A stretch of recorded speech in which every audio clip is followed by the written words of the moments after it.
the night before the exam. The whole class stayed up all night to celebrate the class Belle's coming of age ceremony. This time, I didn't stop them, and I didn't alert anyone. Instead, I chose to join them when I couldn't beat them, and together with them, pour out the youth we never regretted. After all, I had already secured a direct admission spot at a prestigious school, one at 10 p.m. tonight. All classmates must come to Mai's bar to celebrate our class beauty Mang Xian's coming of age ceremony. I'll put down 10,000 yuan first. Each of you only needs to pay 800 yuan on average. I'll cover the shortfall tonight. Everyone drink and have fun to your heart's content. Class monitor song, See You, stood on the podium, passionately speaking into a microphone made from a rolled-up book. I sat at my desk, my mind still lingering with the pain of being corroded by sulfuric acid. I looked around in confusion and finally realized that I had been reborn. I had returned to the night before the college entrance examination on the day of the class beauty's coming of age ceremony tonight. No sleeping, no rest. If you're going to confess, hurry up and confess. If you're going to curse someone out, don't hold back either. Goethe said, "Every day that we do not dance is a betrayal of life." Starting tonight, we will take complete control of our lives, be the masters of our own future. Mang Xian stood on the table. She brought her whole set of words about loving youth before everyone. It completely ignited the atmosphere. No one is allowed to go to Nightshade tonight, and absolutely no drinking or singing at the bar. We should listen to the teacher. Rest and properly and take tomorrow's exam. My voice came out of my mouth before I could control it. All the classmates frowned and looked at me, none of them with a friendly expression. I hurriedly covered my mouth and looked wearily at Shu, whose face was dark with anger. Feng Shuyao, what do you mean? Do you have to go against us? Shu frowned and questioned me. Feng Shuyao, I know you don't like Xian, but you shouldn't ruin the mood like this. The top student, Gum Mufang, also spoke in a cold voice, accusing me. I pressed my lips together, remembering the scene from my previous life when I had urged everyone to focus on their exam preparation, only to be attacked by the whole class. As a study committee member, do you still want to go over the class monitor's head and complain to the teacher? If you don't want to go, fine. But what right do you have to stop us? Teachers and parents already bother us enough on regular days. Who do you think you are trying to control us? 2. Aren't you just jealous that our class beauty has looks and admirers? Class monitor song, Sishu and our academic genius, Gufing, both like the class beauty. Mang Xian, they couldn't win her over. So now they're trying to stir up trouble, right? The class beauty is beautiful, kind-hearted, and rich, unlike you, a mere snitch who only knows how to tattle. Who would ever like you? Song is my childhood sweetheart. We grew up together. He has always been the class monitor, and I have always been the study committee member. We have a perfect understanding and are always able to help teachers and classmates solve any problems with great care.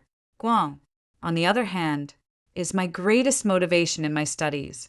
He is intelligent and eager to learn. We often participated in competitions together, taking turns occupying the first and second places. We regarded each other as our greatest rival as well as our closest and most like-minded friend once. The three of us were inseparable until our senior year of high school when Mang Xian transferred to our school. Everything has changed. 2. Mang Xian's behavior is bold. It stands out starkly against the dullness of senior year.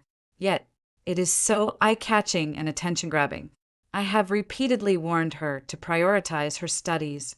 Yet, all she talks about is wanting a youth without regrets. I have never denied the value of studying or the value of taking exams. But you also can't deny my definition of youth.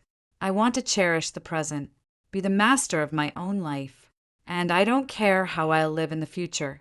What I want is limitless youth. Her emotionally stirring words have attracted many followers, and after realizing my inability to change her, I proactively informed the teacher to educate her. After 1 or 2 times, Mang Xian daget me. I don't know how she spread rumors about me behind my back. I gradually became the traitor in my classmates' eyes, known for tattling. Not only are Song Xiao and Gyumyuan constantly hovering around Mang Xian, even my classmates have started to gradually distance themselves from me. In my previous life, Song Gishu proposed to help Mang Xian celebrate her coming of age ceremony. I was the first to voice my opposition. Everyone simply ignored my advice. They scrambled to pull money to host Mang Xian's coming of age ceremony. I had no choice but to tell the teacher about it.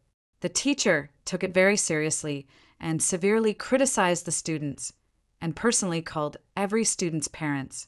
But the students still kept it from their parents and teachers. Sneaked off to a bar in the middle of the night to celebrate Mang Xian's birthday in the class group chat. It's filled with their records of laughter and tears amidst the neon lights and revelry. Their fervent youth is concealed. The vibration of my phone woke me from my sleep. After seeing the group message, I didn't hesitate to inform the teacher and parents because they had changed the place for their revelry. Parents and teachers searched throughout the city. I also asked my parents to use all their connections and influence, found the road controller just before entering the examination hall. I sent those students who had been dazed by inferior fake alcohol into the exam hall, but they didn't thank me for it. Instead, after the exam ended, splashed sulfuric acid all over me. Only after death did I know Mang Xian did it to express her affection for Song Zishu, and Guang voluntarily accepted the first embrace from both of them, just as the three were locked in an intimate embrace. Unable to part, my dad arrived with the police, parents, and teachers and happened to witness the scene. The adults strongly criticized Mang Xian, Guing's mother, and Song Sishu's father. One tore Mang Xian's clothes. One pulled out Mang Xian's hair in full view of everyone. Mang Xian was lectured by the police and teachers. Mang Xian could not accept her pride being trampled underfoot. So she chose to leap from the window and died when I was lying in a hospital bed receiving treatment after being splashed with sulfuric acid. Song Gishu and Gufing often came to visit me each time they came. They brought curses and threats. Yet my hands could not move and I could not speak. My parents thought they were the only good friends in the class who cared about me. Let them come to the hospital room whenever they want. They even incited the whole class to spit at me. They threw me off a tall building, leaving me dead with no place to be buried. My parents were heartbroken and fell ill from worry, eventually dying one after another from depression. I looked up at each of my classmates present, clenching my fists. I took 800 yuan out of my pocket and handed it to Song Sish. Sorry, I shouldn't have ruined the mood. This is my share of the money. Keep it. Song was startled. You're going tonight, too. I nodded. Since I couldn't beat them, I might as well join them anyway. I've already been guaranteed admission to an overseas university. The college entrance exam is the only chance ordinary people have to change their fate. Since they don't cherish it, why should I care? Mangan also rarely managed to pull out a smile for me. Welcome to my coming of age ceremony tonight. Let's set aside hatred and welcome the wildest, craziest youth of all three. Under Mang Xian's lead, everyone sang an ode to youth. There were 20 classes in the senior year of high school. Everyone had joined in this grand celebration. Some teachers stopped it. They felt that doing so would make the students too agitated. As a result, they would not be able to perform normally in tomorrow's college entrance exam. There were also teachers who praised it. They believed that this kind of behavior was the vitality and passion that boys and girls should have. The gloom of the 3 years of high school suppressed the fervor that should have belonged to adolescence. The densely packed notes on the paper were the students bowing an obedient submission to the shackles of reality. The resounding singing was the students paying tribute to the selves they had held on to for 3 years. And even more so, a farewell to the life of the past 3 years. We will be free. We will take control of our own lives. To our youth, which will one day fade away. Mang Xian stood at the highest point of the corridor, shouting into a megaphone. Some admired her, some were infatuated with her, and some even dreamed of becoming her. But there were also faint voices speaking from the shadows. Someone who can't even control their college entrance exam score. What right do they have to control their own life? You're already this happy before the exam. Did you really never think you might have to repeat a year? They were never meant to be on the same path anyway. Only Song Shu and Guing would be fooled by her. Yes, their regret-free youth is wanting unrestrained rivalry. The regret-free youth I want is a bright and open future. 10 p.m. I arrived at Mi Bar as promised. Mang Xian, Song Xiaoyu, and Gumyuang were already waiting at the entrance. Compared with the boys' uniformly casual outfits, the girls revealing shorts and ultra-short skirts, especially eye-catching to the boys, especially Mang Xian. Every inch of her body radiated the pleasure of youthful vitality. Powder green eyeshadow, neatly braided pigtails paired with a metal punk outfit. Among the crowd, she was the center of attention. I know why you're here. Come on. Tonight's show won't be complete without you. Mang Xian looped her arm through mine, her warmth and enthusiasm very different from her usual self. After entering the private room, I found a corner and sat down. As the lights shone all around, the birthday song began. As the female lead, Mang Xian was crowned by everyone. She made a wish over the candles. May everyone here set sail after the college entrance exam, achieve their dreams, and become the person they want to be. When asked about her dream, Mang Xian said, I want to become a travel-based social media creator. No matter where you go in the future, I'll be on the road staying in touch with each of you one by one. So, tonight will definitely not be our last meeting. In the future, we can have many more chances to meet. Some people admire her as an eagle soaring with wings spread wide. Some people envy how freely and effortlessly she takes control of her own life. Must be nice. I also want to be a self-media blogger, but my dad insists I take the civil service exam. Yeah, my mom has been a teacher all her life and never seems to get tired of it. She still wants me to carry on her legacy. I won't even mention it. My grandfather's company is still waiting for me to manage it. I watched all this in silence. I had already seen that all dreams had long since been quietly assigned a price. They were just too young to understand the painstaking intentions of their parents and grandparents for neon lights and wine-swaying passion. In the end, Songgeshu couldn't hold back and confessed his feelings to Mang Xian. Before Mang Xian could even reply, Gumyuing's confession soon followed. So exciting! The class monitor and the top student finally confessed to the class beauty. Ah, I really wish I were the class beauty, too. Whoever falls in love with me, I'd be completely smitten. Zine, hurry up and pick one. Now, would she choose? She definitely wouldn't. She was so immersed in the feeling of being cherished in the palms of the class monitor and the top student. So, she said, Sishu Muang, do I have to choose one of you? Both of them nodded firmly. She smiled instead. You know what? Loving someone shouldn't mean confining them. You all know how much I value freedom. So why would I be willing to keep dating you under the restrictions of school? Besides, your parents wouldn't want to see you with me anyway. She looked at me. Actually, Feng Shu Yao is more suitable for you. She can go to college with you, and she can become the kind of daughter-in-law your parents would approve of. Unlike me, I'll never have children in this lifetime, let alone serve my parents-in-law. So, I'm sorry. Guang's eyes turned red. If I promised to let you be as free as you want, would you be willing to give me a chance to pursue you? Manjon said nothing. She just smiled, tears in her eyes, just like the female lead in a youth novel, compassionate toward all beings. She never thinks the pitiful person is herself. Guang then took out his admission ticket and tore it up in front of everyone. Everyone was shocked. Even the music and light stopped along with it. I glanced sideways, and only then did I see the rosy flush on Gomoing's cheeks. He was obviously drunk on the other side. Sangashu also took out his own exam admission ticket and destroyed it on the spot. How can my love be less than Gomoing's Zen? I also need another chance. No matter who you end up choosing in the end, I will sincerely bless you both. What a resounding display of responsibility and accountability. The soda in my mouth nearly sprayed out. So hilarious. These two people, some students, had already sensed that something was a little off. But there were still a few fantasy girls over there making squealing, fangirl-like sounds. So brave. I'm almost crying. I want to have such passionate love.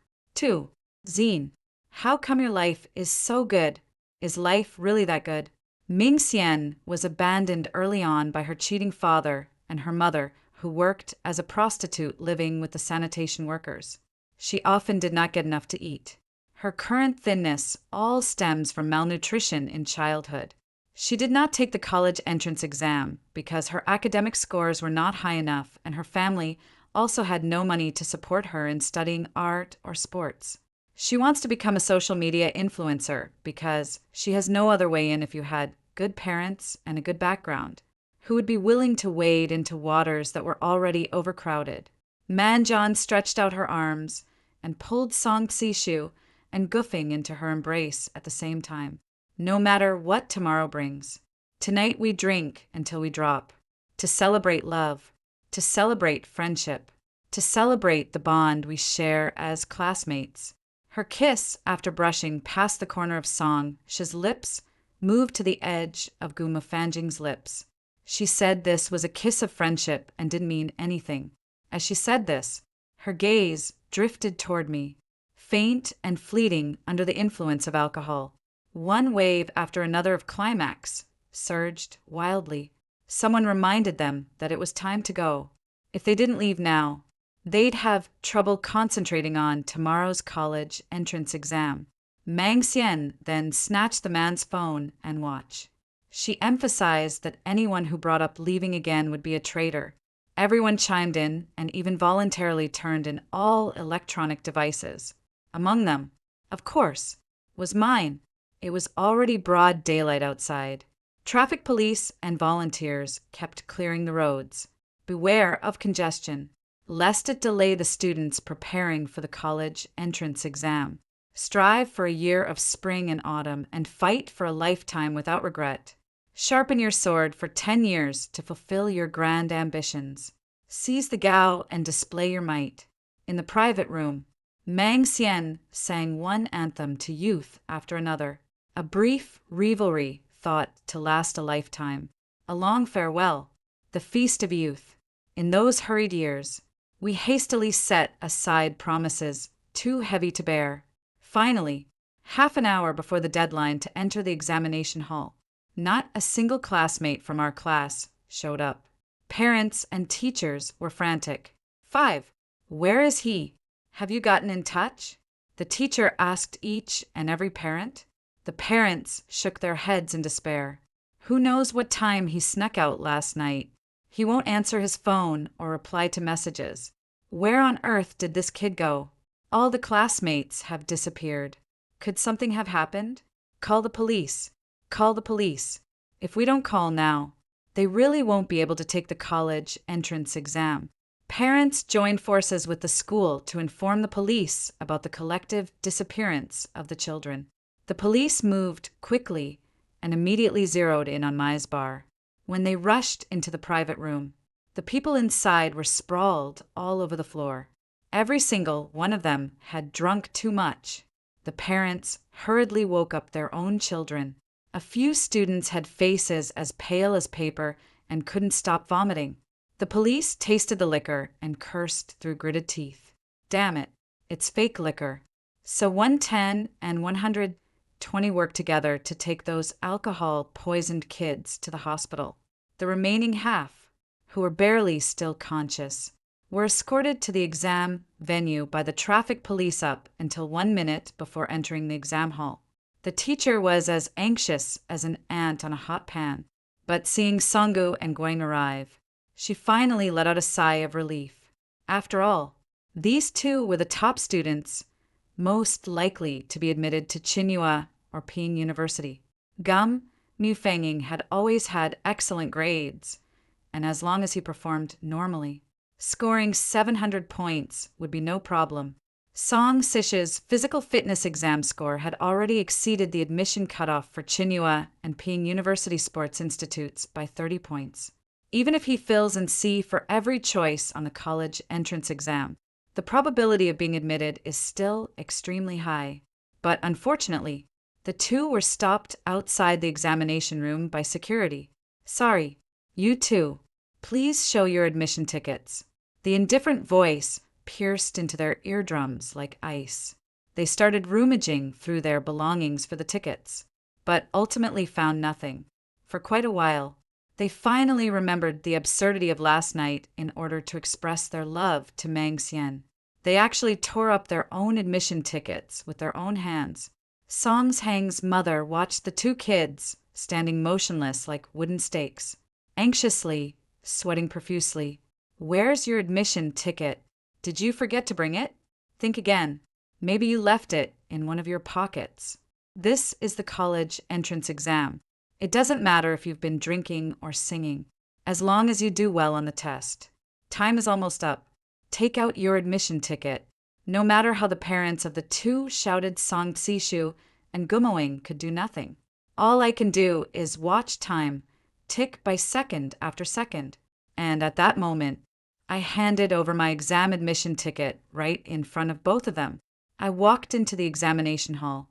"Fang Shuyao, are you going to take the exam?" I paused in my steps. I don't know what they were thinking when they asked me that. In short, I didn't look back. I resolutely walked into the examination hall. From today onward, I will have no further connection with them. 6. After finishing the first subject, I came out, met a few classmates from the same class. They looked dejected, their faces dark with frustration. I've completely forgotten everything. I've been reciting classical poems for 3 years, but I can't recall a single one. Usually, I understand classical Chinese quite well, but why does it feel so difficult this time? I didn't even finish my composition. Me, too. During the exam, my head felt groggy, thinking I'd just take a nap and then continue answering questions. But I ended up sleeping until the exam was over. I really shouldn't have gone to Mang Xian's coming-of-age ceremony yesterday. Damn it. Coming-of-age ceremony. When I turned 18, I just got a piece of cake. Yet, I stupidly spent 800 yuan to celebrate her coming-of-age ceremony right before the exam. I didn't want to go last night, but I was afraid the class monitor, the genius, would say I'm not sociable. So annoying. I bombed the first subject. How am I supposed to take the rest now? All I can think about now is Mang Xian hugging Sang Shu and Guang, kissing them alternately. How could this woman be so despicable?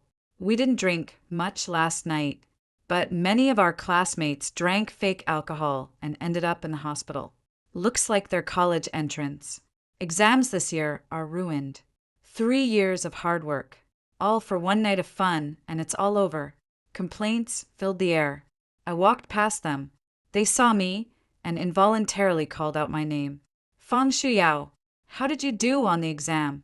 You usually have such good grades, and you didn't drink last night, so you must have performed exceptionally well."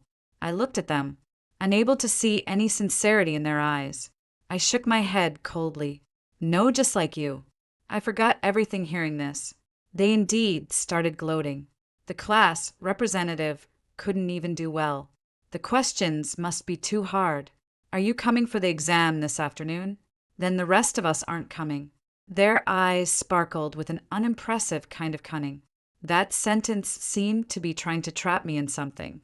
Having been reborn, I finally saw through the scheming in their hearts. I complied with their wishes.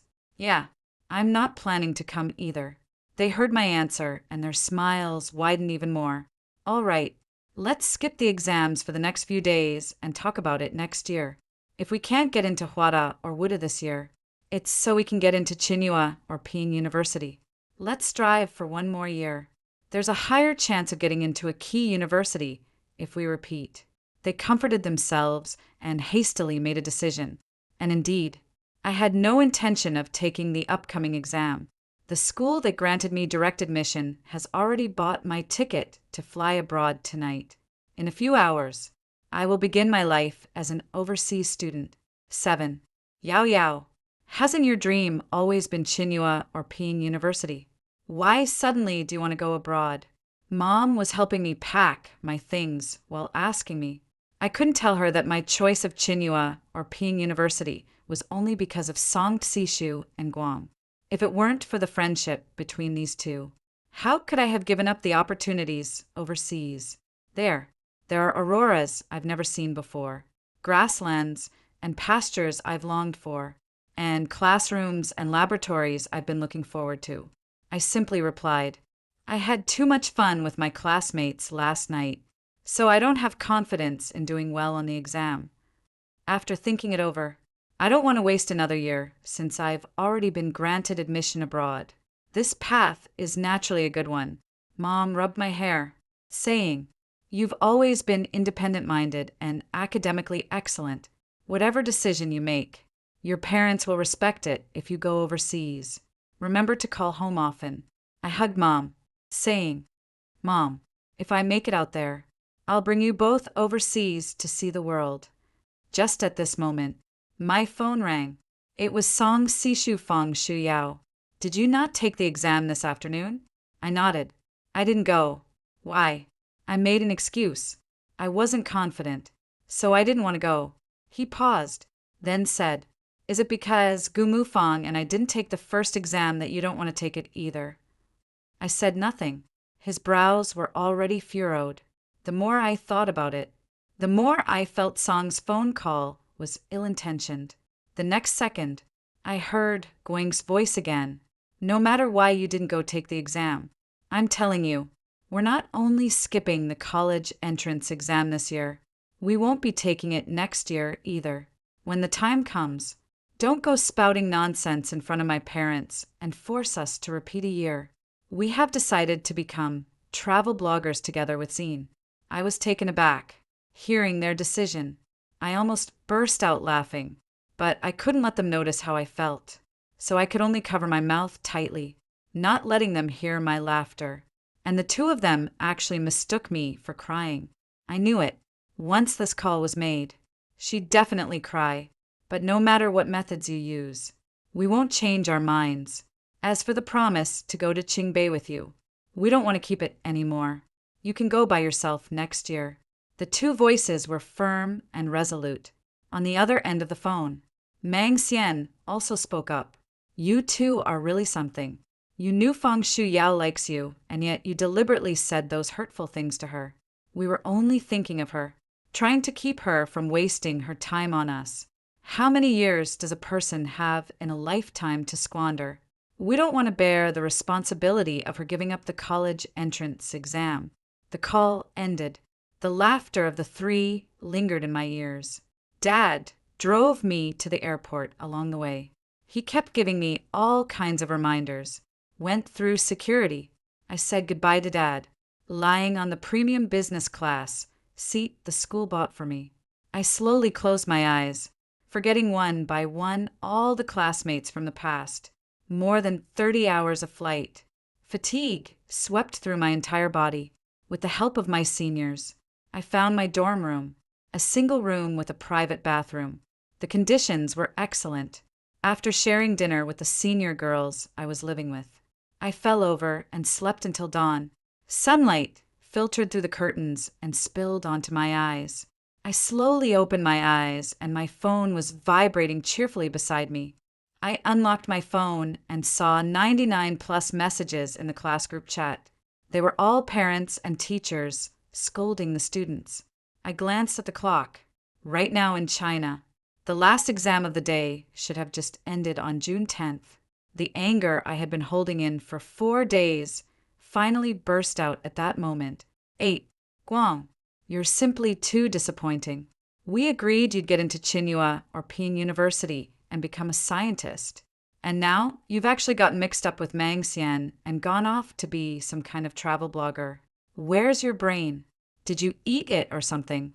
Sangsh, you're a sports student, and after all that hard training, you finally got level 1 athlete certification. And after all that effort, you were admitted to the Tsinghua and Peking University School of Physical Education. And yet you deliberately skipped the exam. Do you think you're going to the heavens or what? 3 years. 3 years of hard study in high school, getting up earlier than chickens, and going to bed later than dogs every day. And then for these 4 exam days, you skipped every subject. Who exactly are you being fair to? I don't need you to be fair to me. Think about your parents and how much hope they've pinned on you. Gu Mufang and Song Xishu were scolded harshly by the teacher. Parents also began speaking up, venting their anger at their own children. Of course, no one forgot the culprit behind all this, the one who started it all, Mang Xian. Mang Xian. It's one thing if you don't study properly on a regular basis, but why did you have to drag the whole class down with you? I thought you were just poorly raised without parents to teach you, so your manners were bad. But now it seems you're simply vicious, rotten to the core, a stupid, evil piece of trash. Guang, Sangshu, and those other male classmates who went crazy confessing their feelings to Mang Xian. Open your eyes and take a good look. This is the so-called class beauty goddess you kept talking about. Then a parent threw Mang Xian's photo into the group. The group exploded like water in a boiling boiler. Holy crap, so disgusting at such a young age. No wonder her family is so poor. Where did she get the money to keep making herself up every day? Look closely, all of you. This goddess who pursues freedom and youth without regret has long since been tainted. Gumming, your dad even invited Mang Xian to drink yesterday. Gumming was called out. He surfaced, and without caring about the consequences, judged the photos to be fake Photoshop edits. But parents, in a fit of anger, didn't care that the person on the other end of the phone arguing with them was only an 18-year-old adult child. They simply released a video of Guang's father clinking glasses with Mang Xian. Photos can be photoshopped, but videos can't. I used to consider that Mang Xian was a girl and that her family was in poor condition with her grandparents working as sanitation workers. I pitied her and didn't publicize what she was doing outside. I never expected that this would dare drag the entire class of students down with her so that they'd fail to get into college. Song Siyu, look carefully. Does a girl like this really deserve you to go and be some damn travel blogger for her? The students fell silent. No one spoke up for Mang Xian anymore. No one shouted those slogans about youth with no regrets anymore. Yes, just parents' rage, teachers' hoarse shouting, and the school's utter disgrace. If students know how to make absurd edits and photoshops, the parents naturally won't be outdone. The group chat was filled with absurd edits and Memorial Hall photos of Mang Xian. Dozens of adults took turns hurling verbal abuse at a teenage girl in the prime of her youth, along with curses directed at her ancestors. Of course, a few of them even went to Mang Xian's home in front of Mang Xian's grandparents. They told the 2 old people little by little about the things Mang Xian had done at school and in bars and nightclubs. The 2 elderly people had lived their whole lives with caution and restraint, enduring suppression and abuse all their lives. Now, because of Mang Xian's matter, they're already stooped back a little further. A dilapidated little house with a yard littered with trash. Everything was telling the parents one thing. Mang Xian had not a shred of backing behind her. Even if everything was smashed to pieces, Mang Xian had no ability to resist. Mang Xian came back after accompanying someone in singing and chatting only to find her home turned into a heap of ruins. She declared that she would seek justice for herself. But her grandparents grabbed a broom and struck Mang Xian again and again. Each blow was delivered as if they meant to beat her to death. They were terrified that Mang Xian would become like her mother. 9 Mang Xian ran out of the house. She wanted money from Song Tsishu to buy a train ticket to Tibet. Sang Saishi was closely controlled by his parents, and even contacting Mang Xian had to be done in the middle of the night, hidden under the covers. He couldn't bring himself to let go of Mang Xian. Yet, he also didn't want to keep associating with such a filthy, disgusting person in his confusion and inner conflict. Mang Xian once again unleashed her almost pyramid scheme level persuasive speech. What? Because I'm poor. You don't want to be friends with me anymore. Because I earn a living with my own hands. You don't like me anymore? Song sees, ask yourself honestly, when I was with you, what did I ever want from you? I thought what we had was real. I never expected you to be as superficial as they are completely unable to understand me. Let's hear from now on, let's never contact each other again. She cut off the relationship between them. First Song was once again bewildered. So heedless of everything, he stole the gold bars from the family safe and rushed toward Mang Xian. Muang was the same for the first half of his life. He had grown up under the expectations of his parents and teachers. He had long wanted to rebel for once, long wanted to get far away from this place. Besides, he detested his parents, especially his father, who had defiled Mang Xian. When emotion overcomes resignation, he took his savings and resolutely set off on the journey to Tibet. The three of them reunited once again. This time, no one would separate them. 2 months of summer vacation. The parents of Song Shu and Guang were once again driven frantic, searching for them.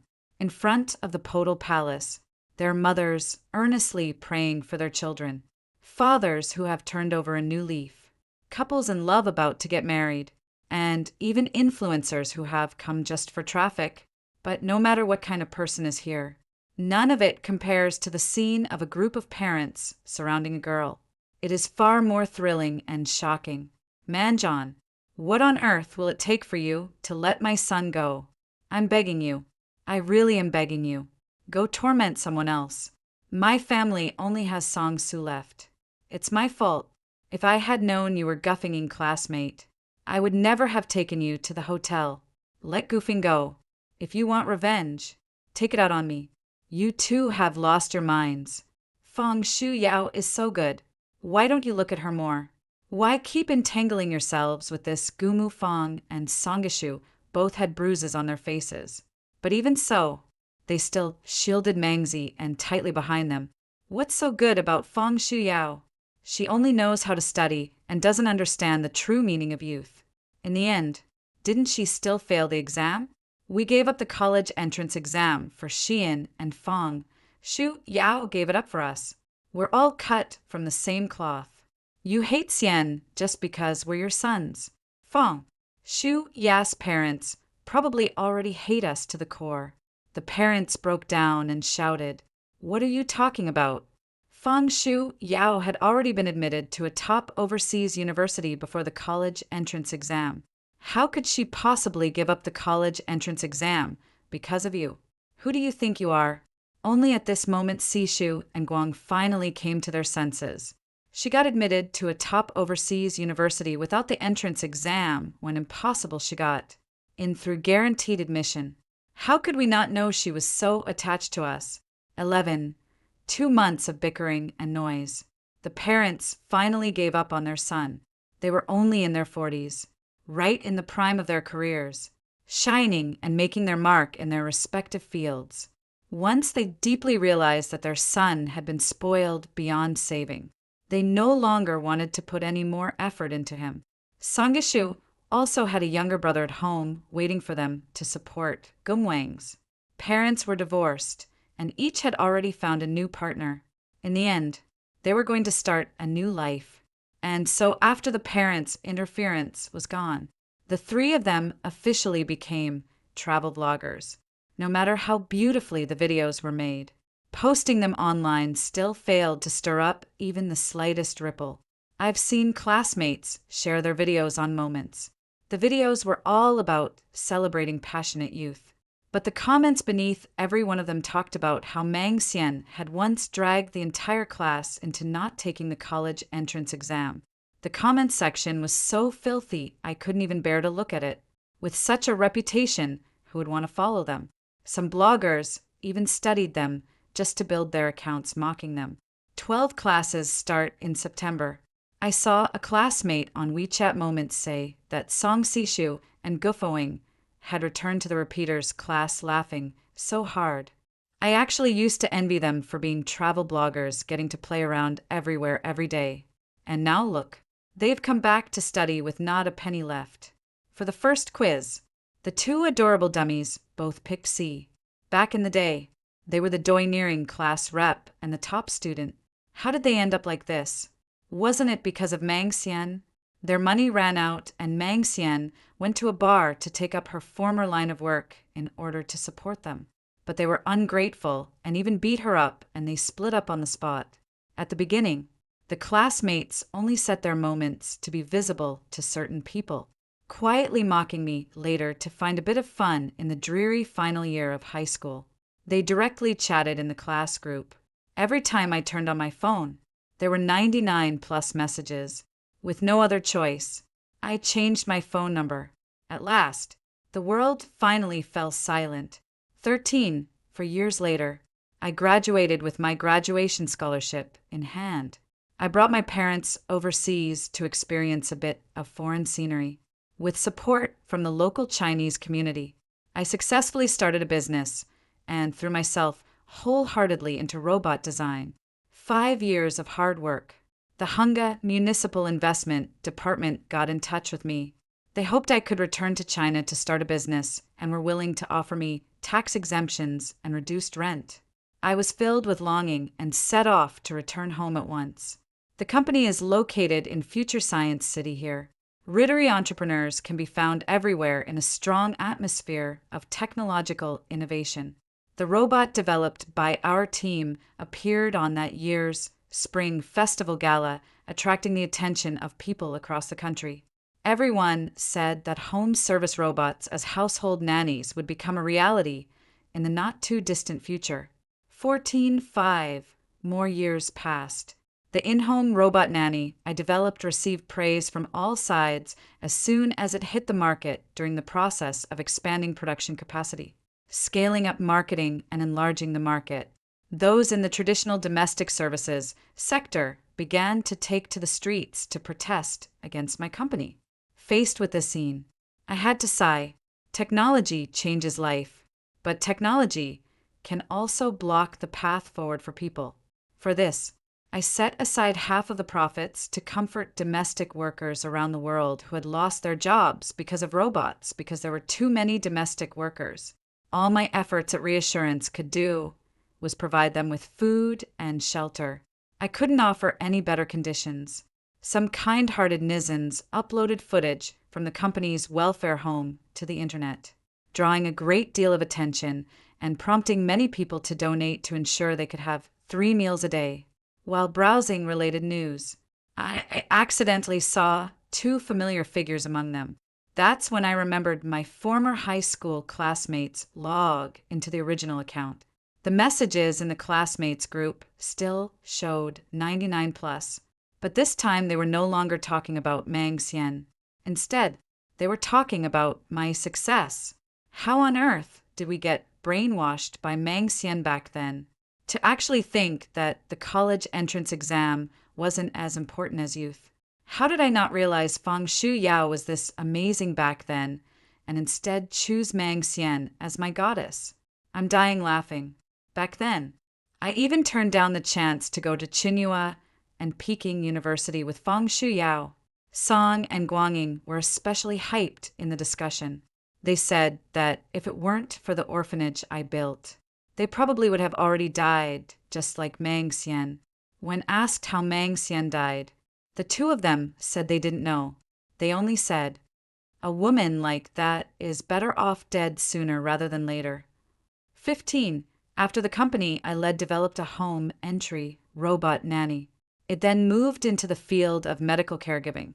Strive so that in the not-too-distant future, robots can permeate every aspect of our lives, even land on the moon, explore outer space, and open a new era for the world.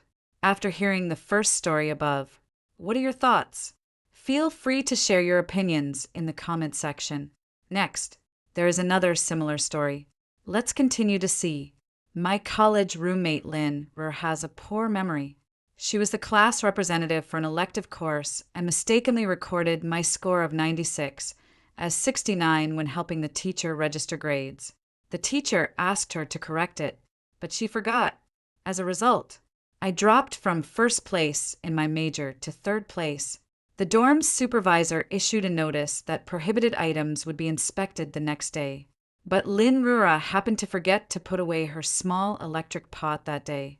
This resulted in the entire dorm being marked for disciplinary violation, and my academic scholarship was also revoked. Later, she secretly brought her drunk boyfriend back to the dorm and forgot to take him away. This led to our dorm becoming famous overnight, and everyone's reputation was ruined afterward. Lynn just looked innocent and said, "I am sorry. I didn't mean to. I just have a bad memory."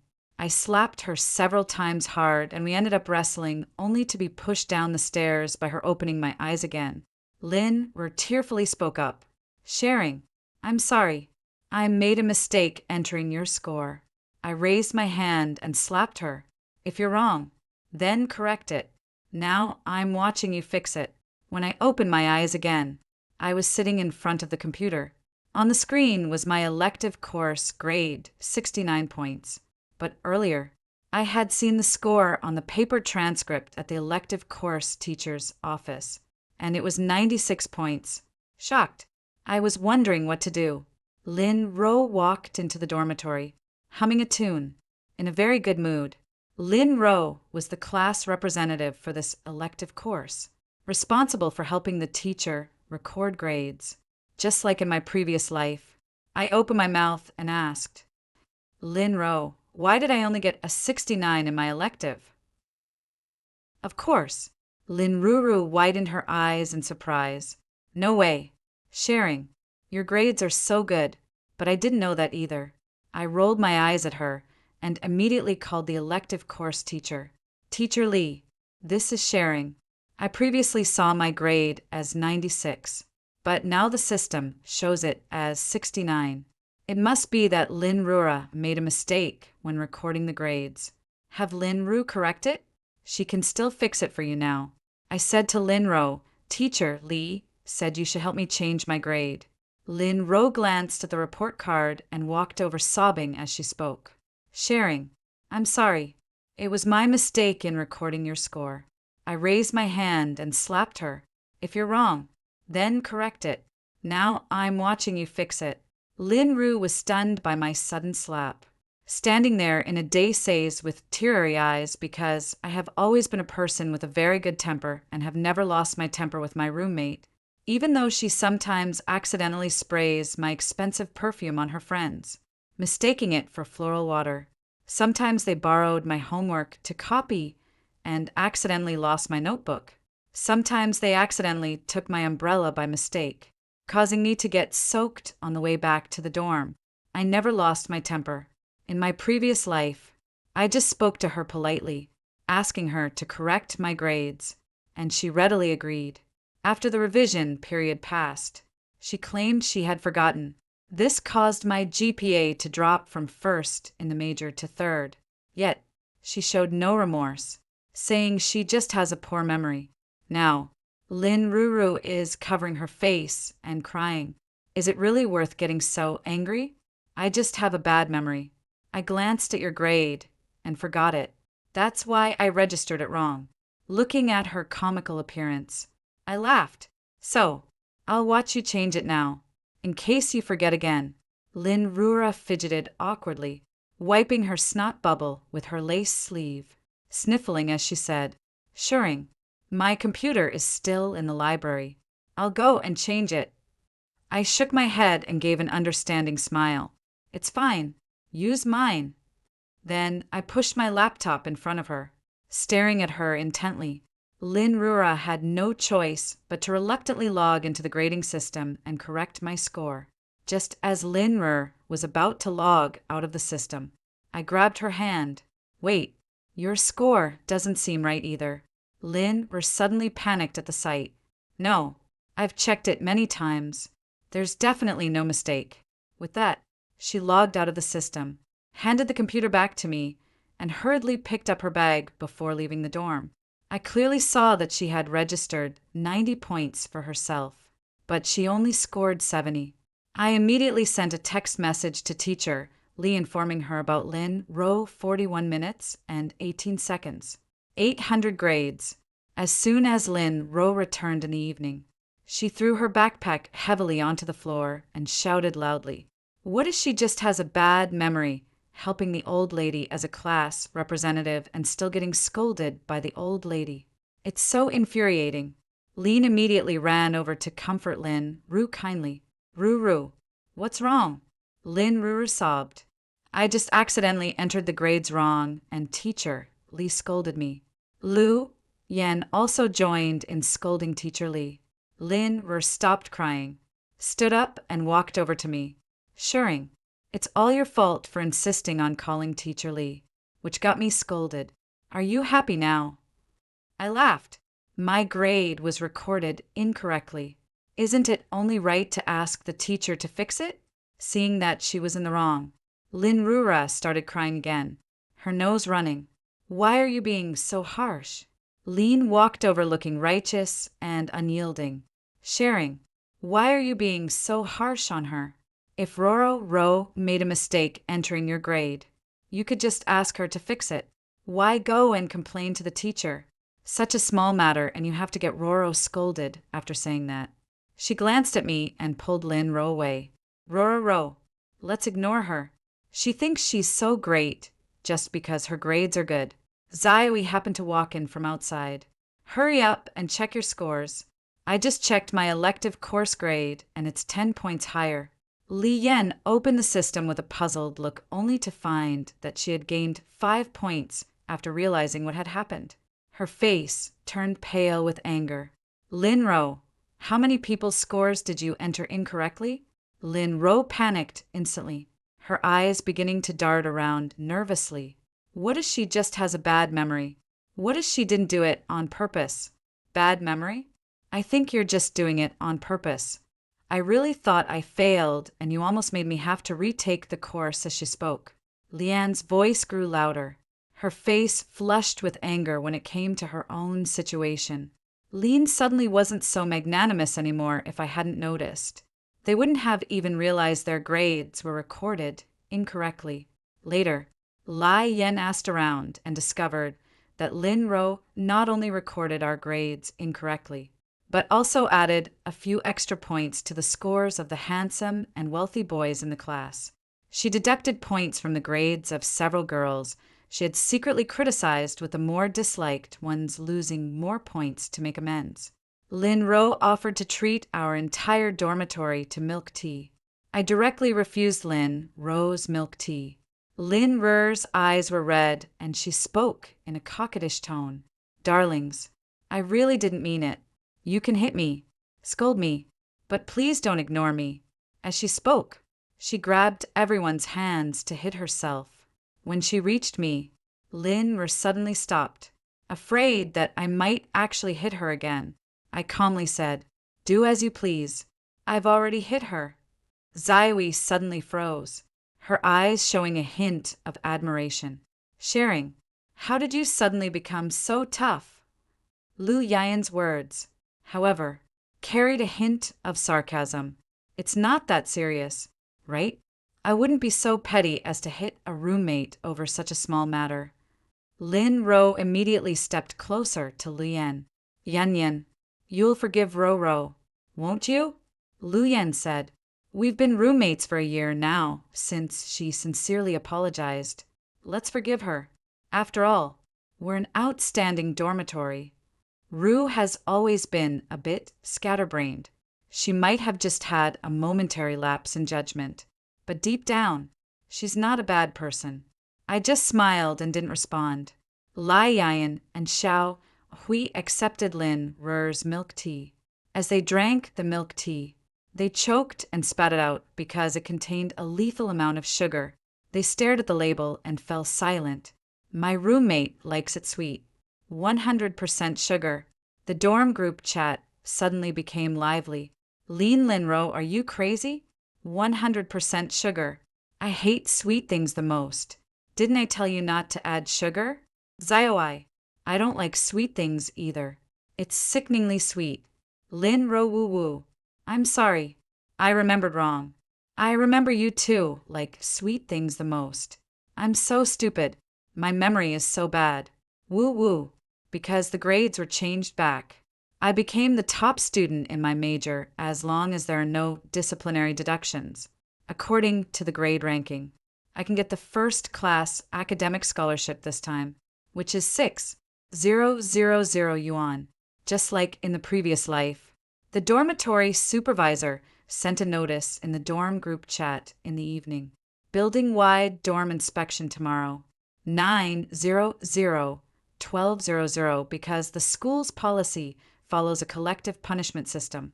If any prohibited appliances are found, the entire dorm will be recorded as a violation.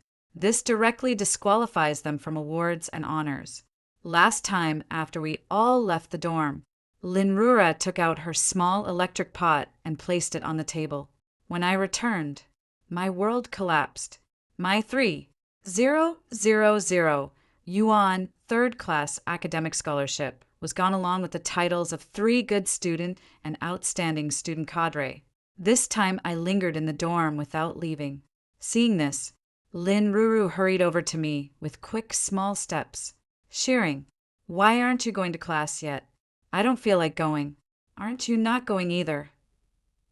Left speechless by my retort, Lin Ruru instinctively lowered her eyes, looking at the floor. I'm about to leave now. Before leaving, she deliberately placed the small electric pot on the chair, which was positioned under the table. Although it wasn't as obvious as being on the table, a quick glance would reveal it. After she left, I walked over and threw her small electric pot directly into the outside trash bin. When she returned to the dormitory in the evening, Lin Ruru was puzzled to see that our dorm hadn't been marked for any violations. I ran to question the dorm supervisor. Auntie, I forgot to put away my small electric pot this morning. Why wasn't our dorm marked for a violation? Were you not thorough during the inspection? The auntie looked helpless. I didn't see any small electric pot. What should I mark? Lin Ruru pulled the auntie back to our dorm and demanded that she search our room carefully. She rummaged through her entire cabinet and drawers, but couldn't find the small electric pot. Where's my small electric pot? That's strange. I left it on the chair this morning. I spoke up with concern. Lin Ro, don't you have a bad memory? Maybe you never actually bought a small pot. Lin Ro slowly stopped what she was doing. I just have a small electric pot. As she spoke, she began scrolling through her purchase history, but couldn't find it no matter how hard she looked. Of course, she couldn't find it because that pot was actually a classmate's small electric pot that she had brought back when her memory was failing. During the first class gathering, everyone brought small pots to the classroom to secretly cook Odin. As a result, Lin Roro Ro brought back a small electric pot, just like that. The aunt was speechless, turned around, and left. Lin Ro sat down on the seat, dejectedly. I clearly remember putting it on the seat this morning. How did it disappear? Shuring, you left later. Have you seen it? I raised a gentle smile. Why did you put the pot on the stool this morning? Didn't Xiao Hui emphasize the dorm check today before leaving? Lin Ro shot me a glare. Her eyes filled with the panic of being exposed when I was packing my things. I just put it down casually and forgot to put it away. I specifically told you and you forgot right away. If we get marked for a violation, well, lose credits, and earning them back costs money. Are you going to pay for everyone? This time Li Yan and Xiao Hui also did not believe Lin Ro, and they both condemned her. Violating discipline will also result in a deduction of credits, which can be made up by taking additional courses. Lin Ro was willing to suffer 800 losses herself in order to inflict 1,000 on the enemy. Lin Ro tearfully video called her boyfriend. I got scolded by my roommate today. Boo-hoo. It's all my fault. My memory is really bad. A deep, resonant male voice came from the other side. My sweet baby who scolded you. Let your big brother see. As she spoke, Lin Ro panned the video over Li Yan and Xiao Hai. Li Yan was changing her clothes and let out a startled scream. Damn! Lin Ruru, what are you doing? I'm changing clothes. A low whistle came from over there, and Li Yan shot a glare at Lin Rura's phone. Xiao Hui was sprawled out on the bed, playing with her phone. When the camera panned to me, Lin Rura hesitated for a moment. A low, booming voice came from over there. Ro, where's the other one? I remember that one was the prettiest. Lin Roro Rose's phone continued to scan my face, and I raised my hand and slapped it. Everyone was startled by the sound of the slap. Lin Ro's phone fell to the ground. Shuring, why are you hitting me again? Thinking about how she used to secretly film me changing clothes to show her boyfriend, I feel a wave of disgust. I've already reminded her with a cold face many times, and each time she says, I have a bad memory. I thought you didn't mind before. I thought since we're roommates and have to live together for 4 years, I should just endure it and let it pass. After dying once, I realized my breasts are important too. I was furious. This is a girl's dorm, not your boyfriend's live stream. Yeah, Lin Ro, can you be a little more normal? I was changing clothes, and you're filming the dorm for your boyfriend. Exactly. Can you have some sense of boundaries? Lin Ru covered her face, sobbing and sniffling. What if she didn't know you all disliked this? Wacy thought you all had great figures and enjoyed showing them off. What the hell? Is this the kind of thinking an educated girl should have? Likes to show off to her loser boyfriend. Slap. Another slap. Lin Ruru covered her face and stomped her foot angrily. Shuring, I'm not talking to you anymore. You meanie. Boo-hoo. You're bullying me. The phone kept playing a deep, resonant voice saying, Robar, rower. Hearing her cry, I couldn't help but play a song and sing along. What kind of rhythm is the most? Oh, the most swinging. What kind of song brings the most joy? Li Yan and Xiao, we couldn't help but hum along. The dormitory gradually filled with singing and laughter. Lin Ro, holding her phone, ran out of the dormitory in tears. Soon an unfamiliar number called me. The voice on the other end was a low, booming tone. Sharing, did you bully Ro? Yes, I'm sharing, but I didn't bully her. I've added you on WeChat. Hurry up and accept it. I need to have a serious talk with you. You're insane. Get lost. After saying that, I hung up the phone. Lin Ro's boyfriend. Jang Jun is a total scumbag. He's dating Lin Ro, but whenever he sees a pretty girl, he asks for her WeChat. He's tried to add me on WeChat 10 times before, and I've rejected him every time. Then he turned to Lin Ro and said, I added him on WeChat 10 times, but he rejected me. Lin Ro angrily came to confront me, asking why I wanted to steal her boyfriend. After I presented evidence and thoroughly exposed her, she started to gaslight herself. Jang Jun said he was afraid he couldn't contact me, so he wanted to add you on WeChat. If you don't want to add him, fine. It's no big deal. At 8 o'clock in the evening, Lin Ro finally returned. She also brought back a quilt. As soon as she returned, Lin Ro began to carefully fold the quilt. Someone sent a message in the grade group chat. Damn, who took the blanket I hung out to dry? What am I supposed to cover myself with tonight? What kind of blanket right now? I'm filled with a sense of justice.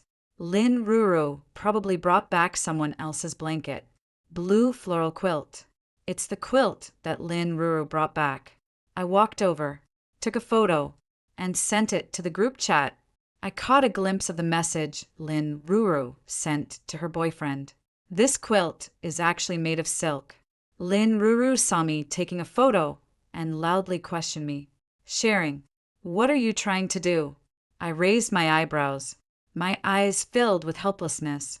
Lin Ruru, is this your blanket? Why did you bring someone else's blanket back? Lai Yan and Xiao Hui also saw the message in the group chat. Li Yan said, someone in the group said, it's someone else's blanket. I remember you didn't go to hang your blanket out this morning either. Xiao Hui, yeah, don't you only have one blanket? Seeing us meddling. Lin Ru got flustered and snapped. Wei went to hang it out this morning. I just remembered wrong. Watishi will go return it to her right now. After saying that, she took the blanket and went out. When she came back, she was holding a small, smelly blanket. Look, I hung out a blanket today. I just remembered wrong. I didn't mean to take someone else's stuff. You've wronged me. You need to apologize to me. Unable to hold back any longer, we burst out laughing. It was a car floor mat. Lin Ruru saw us laughing and glared at us fiercely, a hint of hatred flashing in her eyes. The instructor complained in the group chat, who took the carpet from my car. The dog peed on it, and I haven't had time to wash it yet. I can't believe this idiot, since there was dog urine. We all left Lin Ro alone, letting her keep the little blanket company. When she went to bed that night, she spread the blanket on the bed, tossing and turning, unable to sleep, and suddenly sat up. Who wet the bed? It's stinking me out. No one paid any attention.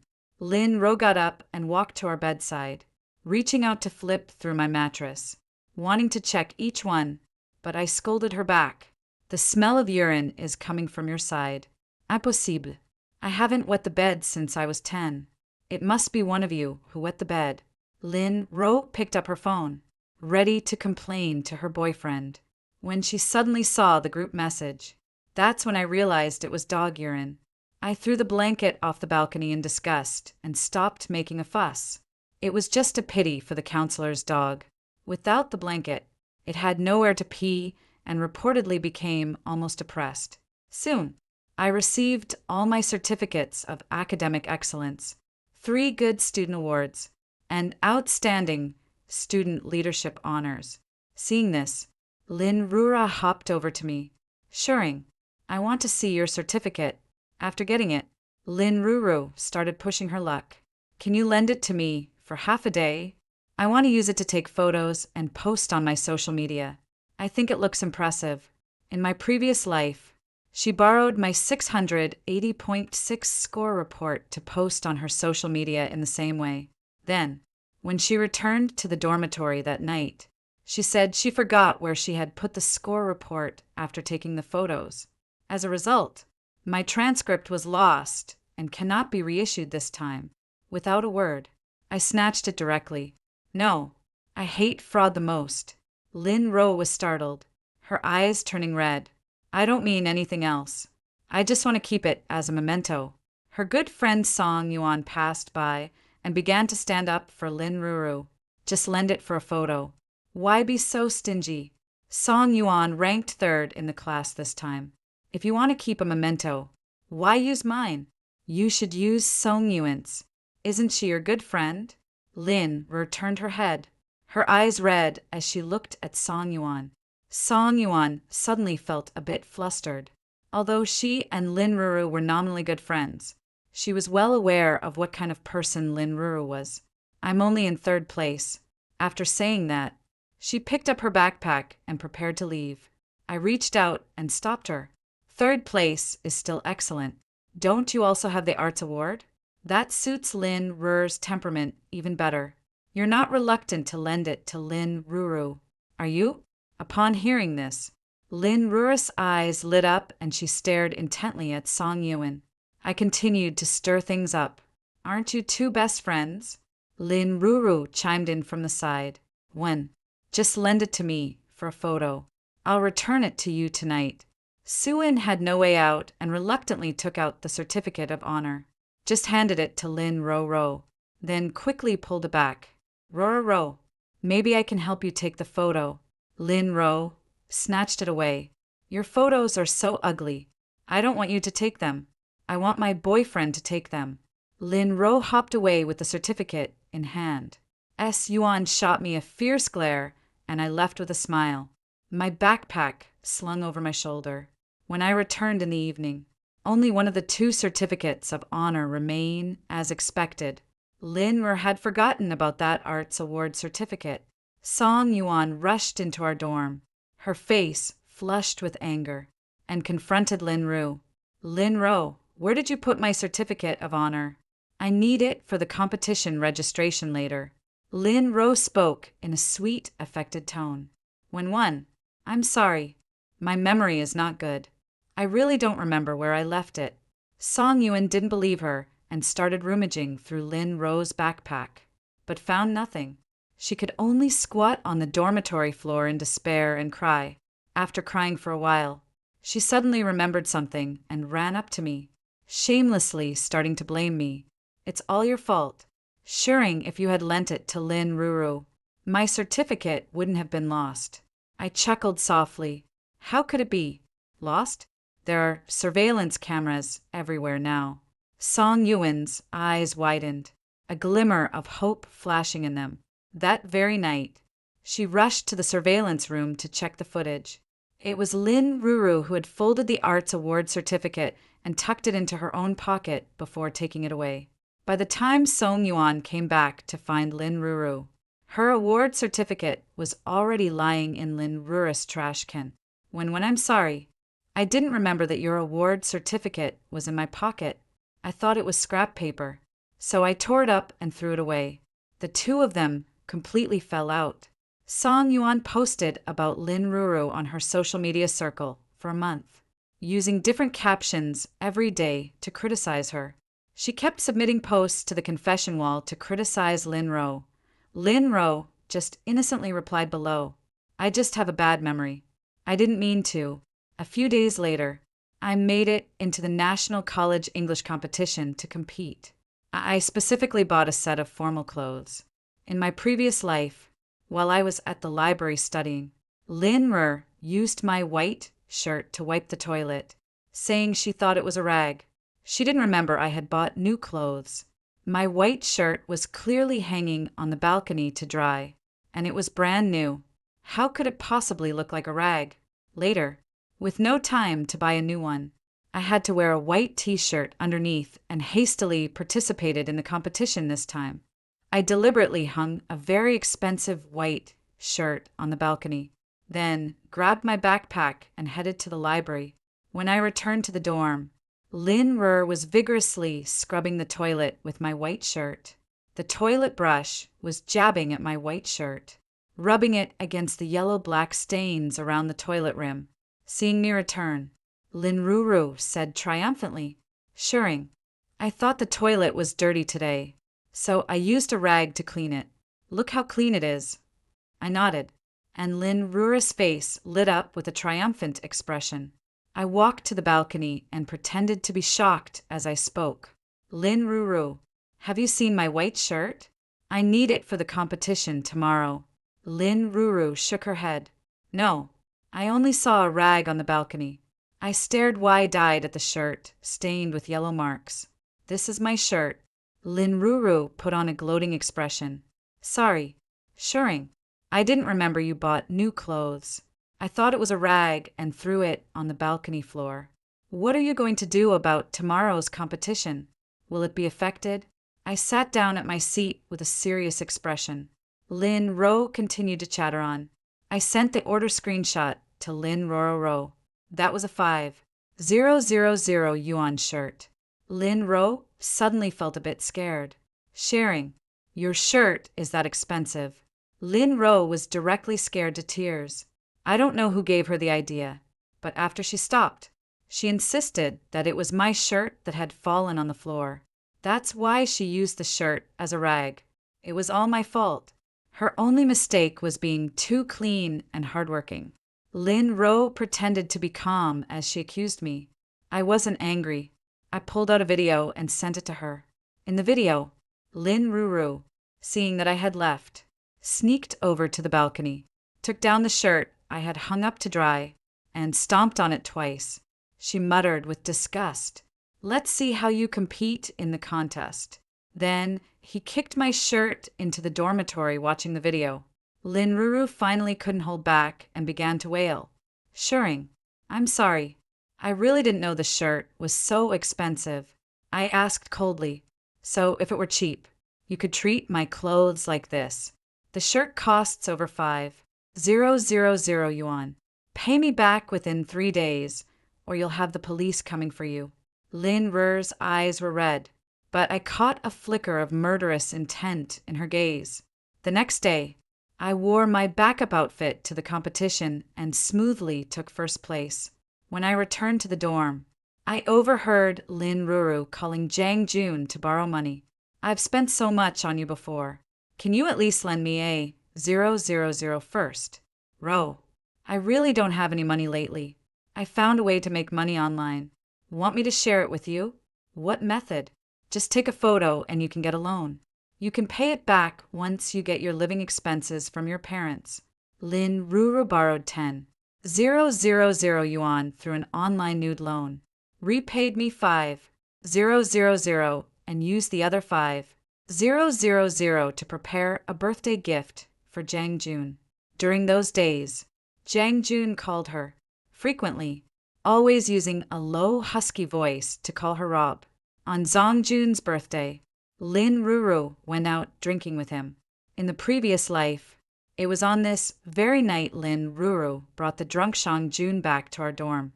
In the evening, I invited both Li Yan and Xiao Hai out. When the time was about right, I let the two of them return to the dorm. I deliberately recorded a video of the three of us having a meal together, and we sang songs all the way back to the dorm in the evening. In the video, we open the door and catch a whiff of alcohol. On Lin Ro's bed lies a person tightly wrapped in a blanket. If you don't look closely, it's really hard to tell who it is. In our previous life, it was after we fell asleep that Lin Ro brought Jang Jun into the dormitory, wrapped in a blanket. I casually asked at the time, Lin Ruru, have you been drinking? Lin Ru responded casually, yeah, it's Zhang Jun's birthday, so we had a bit to drink. Lai Yan, why aren't the lights on? No need. I'll just change and go to sleep. You all should get to bed soon. After a while, Lin Ru's soft moans could be heard, but we didn't pay much attention and soon fell back asleep. When we woke up the next day, Jun, shirtless, was standing in the middle of the dormitory. He was leering and turning in circles as he looked us over, a sleazy grin on his face. Zaiwai let out a scream. A lot of people came over to see what was going on, only to discover there was a guy in our dorm. Lin Ruru ran over from Song Yuan's dorm, her face full of apology. Sorry, everyone. My boyfriend drank too much last night and didn't go back to his school. I was planning to take him away early this morning, but I forgot and slept until now. It's all my fault for having such a bad memory. Forgetting something so important, Lin Ruru said, tears streaming down her face in sorrow. Jang Jun immediately stepped forward, pulling Lin Ru into his arms. My dear Robo, don't cry. I didn't do anything to them. What's the big deal about just sleeping in the same dorm for one night? Lin Rura suddenly stopped crying and nodded with a smile. My boyfriend doesn't think much of you either, so don't get any ideas. I'm going to have him leave right now. After saying that, she prepared to leave with Jang Jun. Lian quickly stepped in front of the door, blocking their way. He walked over, grabbed Lin Ro's hair, and slapped her hard several times. Then she started fighting with Lin Ro. Jang Jun wanted to step in to help, but was stopped by Li Yan and Xiao Hui. The three of them started cursing at each other. During the fight, Lin Ro felt a flower pot on the balcony, picked it up, and threw it at my head, taking advantage of my dizziness. She pushed me down the stairs. Watching me fall, Lin Ru curled her lips smugly. Who told you to stand out so much? What does it matter if you're rich and good at studying? You're still going to die, aren't you? Before I died, my heart was filled with hatred. I will definitely pay back this grudge tenfold. Li Yan and Xiao Hui wanted to speak, but I stopped them. I approached with my phone in hand and had Lin turn on the light. The blanket continued to twist and turn with Lin Ro's panting sounds coming from inside. It took a long time for the two people under the blanket to realize someone had entered. Lin Ro poked her head out, and there was clearly another person lying beside her. You're not in the dorm. I thought you three were already asleep. I curled the corner of my mouth. What's this next to you? You're not hiding someone, are you? The school doesn't allow bringing friends to stay in the dorm. Lin Ruru smoothed her hair. Of course not. It's a doll I bought. As soon as she finished speaking, Lian walked over and pulled back the blanket. Yong Yun Lei Le Bao Shistel. Lai Yen was startled. Holy, it's a guy. My phone immediately zoomed in, capturing Lin Ruru and Zhang Jun clearly. Lin Ruru screamed. Ah, Li Yen, why did you pull off someone else's blanket? You put your phone down.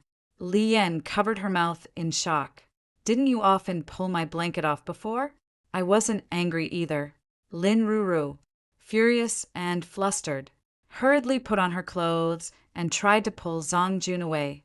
Li Yen, Xiao Hai and I exchanged glances, then immediately left the dormitory and locked the door.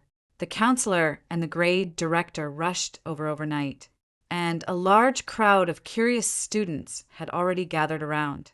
I quickly showed the video I had taken to the counselor and the director, and both of them were so angry they nearly coughed up blood.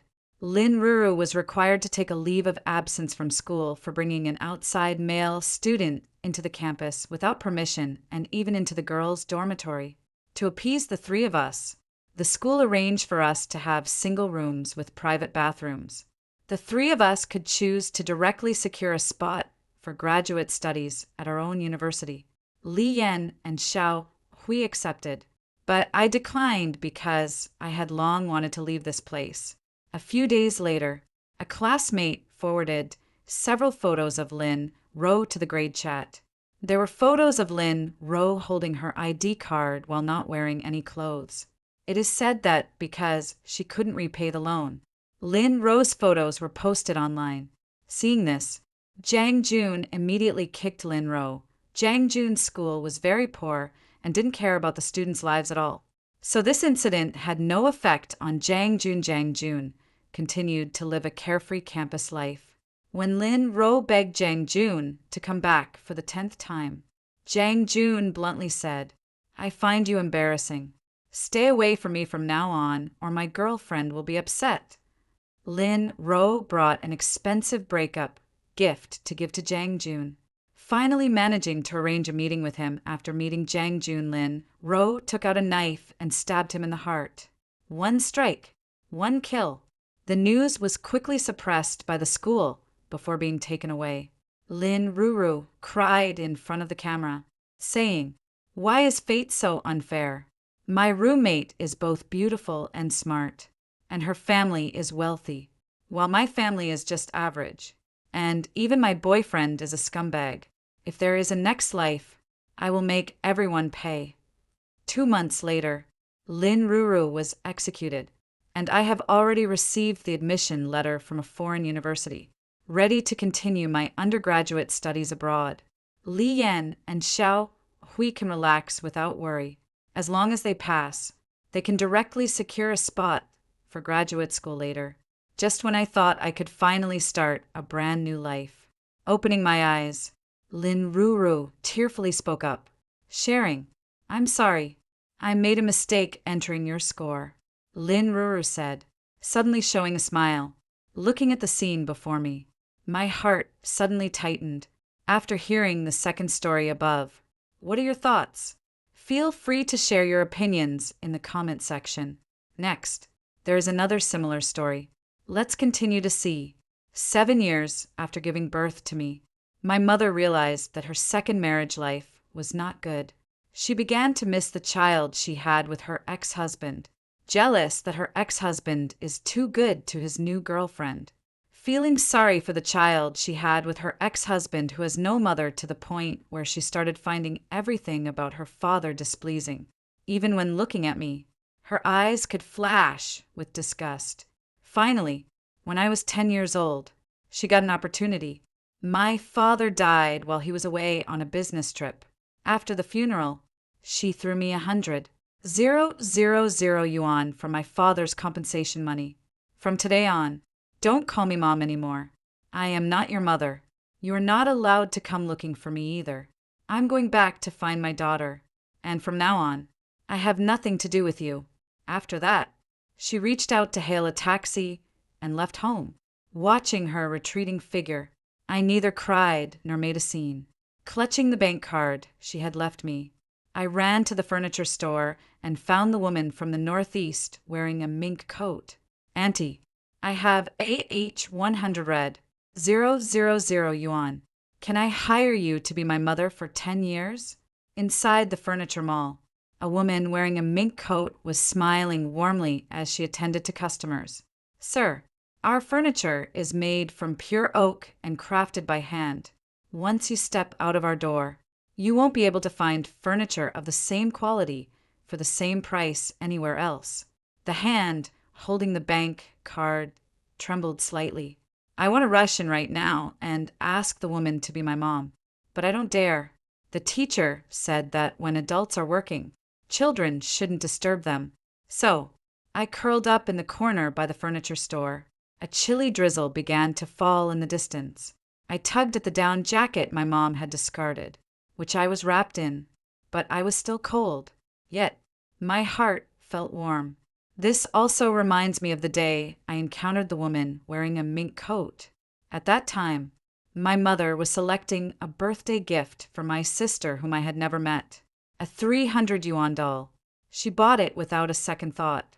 A 580 yuan rotating music box. She insisted on having it, and I had only lightly touched the labubu placed on the counter. My mother then slapped the back of my hand. "Useless thing. Didn't I tell you not to touch things randomly? What if you get it dirty?" My hand hurt from my mother's slap, and even a red mark swelled up on the back of it. But I still forced myself to suppress my fear and whispered, "Mom, I want this laboba, too." Labubu was the birthday gift my mom promised me for my 6th birthday. But now I'm already 10 years old, and Mom still hasn't given it to me. She has bought many gifts for that sister I've never met. From smart watches to pink bicycles and now dolls and music boxes. Whatever my sister wants, Mom buys it the next day and sends it to her. But every time I cautiously asked my mom when she would buy me my labu, Mom would become particularly impatient and furious. Buy all you know is buying. Do you think my money grows on trees?" Actually, at that time, I really didn't understand. Every time Mom calls my sister treats her poorly. And even after hanging up, Mom would still cry in pain. But why does Mom still tirelessly try to please my sister when I was young and didn't understand things? Every time I saw Mom cry, I would rush over and carefully reach out to wipe the tears from her. Cheeks then in a childish voice would say, "Mom, my sister doesn't love you, but I love you." But every time my mother would angrily push me away. "Get out of here. If it weren't for you, my daughter wouldn't have stopped loving me." After that, she would return to her room in agony, slamming the door shut. Then her hysterical cries would echo from inside the room. And every time my mom cried inside the house, I would also cry silently outside. After all, the body that was pushed down by my mom really hurt sometimes. I also think it would have been better if I hadn't been born. After all, it was because Mom and Dad as teacher and student had an affair while still married that I was conceived. And that's why Mom was divorced by her ex-husband. If I hadn't been born, maybe Mom wouldn't be so sad. So, I became increasingly cautious, increasingly reluctant to make Mom angry. But no matter what I did, Mom still grew tired of me. For example, right now, when my mom heard that I had the audacity to want a labu, she slapped me hard across the face. "Do you know how much a labubu costs? 58 yuan. Such an expensive toy. Do you even deserve to play with it?" Seeing the disgust on my mom's face, I could only clench the hem of my clothes tightly. My face hurt from the slap, and my head was even buzzing from the impact. But I dared not cry, afraid of being beaten by my mother again. After all, for as long as I can remember, whenever my mother was in a bad mood, she would hit me if she told me to sweep the floor, and I didn't do it cleanly enough. She would slap me across the face. "You fool! You can't even sweep the floor properly. You're not half as good as your sister." If I didn't get first place when I went to school, my mother would slap me across the face. "Idiot, is my money meant to be wasted like this? Your sister can easily score 100 just by moving her pen, and you can only manage 98. Every time my mother hit me, I didn't dare to speak or make a fuss after all. As long as I made a fuss, Mom would only grow angrier. She would pick up anything at hand and hit me even more fiercely. A clothes hanger on the sofa, the belt my dad left on the couch, whatever she could grab, she would use to beat me every time. I would end up wailing from her blows, but the louder I cried, the harder my mother would hit me. Later on, I learned to behave, even if Mom beat me until I bled. I wouldn't cry because, as long as I didn't cry, Mom would become less and less angry, and she would let me go. Just like now, I instinctively knelt down. "Mom, I'm sorry. I was wrong. Mom, I don't want the labo anymore. Please don't hit me." Yet, for some reason, Mom only grew angrier. She rushed over furiously and slapped me across the face once more. "You idiot. You good for nothing. Just like your father. You're only here to hurt me. What are you kneeling for now? You just want to embarrass me, don't you?" My ears were ringing, and I couldn't hear what my mother was saying clearly. Something even started flowing out of my ears. I reached up to touch it. It was blood, but I didn't dare show my fear. I could only hold back my tears and shake my head vigorously to prove it to my mother. It wasn't like that. I didn't want to embarrass her, but she had once told me that if you do something wrong, you must kneel down and apologize. Yet, for some reason, my mother's expression grew increasingly furious, so furious that it frightened and terrified me. Sure enough, the next moment, my mother grabbed my hair tightly. "Get up. I order you to get up right now." Immediately, the scalp being pulled by my mother's grip on my hair hurt terribly. But what scared me even more was the anger on her face. In the past, whenever my mother wore that expression, I would be beaten badly that day. The worst time was when my entire body was covered in broken skin and bloody marks out of fear. A sudden warmth spread from my lower body, and despair instantly flooded my mind. Mom hates it most when I wet myself. But what can I do? I really can't control myself. The tears I had been holding back just fell like that. Sure enough, when my mom saw the liquid flowing from the bottom of my pant leg, she instantly showed a horrified expression. "You actually wet yourself. You actually wet yourself in public." As she spoke, my mother reached out her hand, about to slap me across the face once more. My heart tightened sharply, and even my body felt as if it were frozen in place just as I was trembling. With fear, a deep, resonant woman's voice came from behind me. "Get lost, you piece of trash. Abusing a child right out in the open like this." The next moment, I was swept into the arms of a tall woman wearing a mink coat. Her hair smelled wonderful, and though I was still trembling, her strong arms wrapped around me gave me a sense of security I had never felt before. Watching me being held by the woman in the mink coat, my mother gritted her teeth and snapped at her.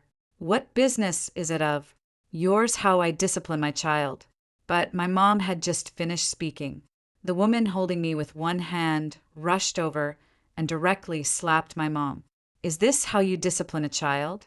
Let me show you how much it hurts."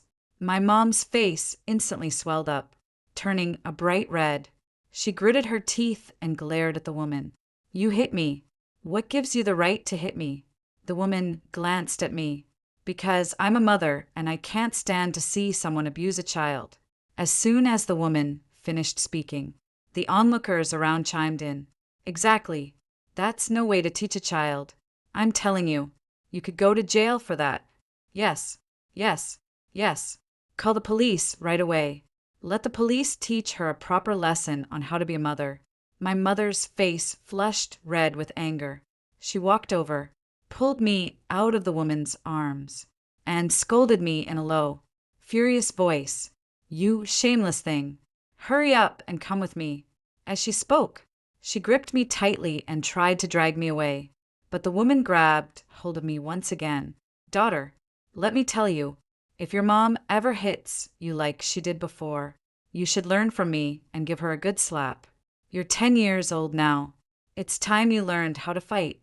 My mother's face turned livid with anger. Perhaps the memory of the woman slapping her was still too vivid, but in the end, she held back from saying anything and just dragged me away.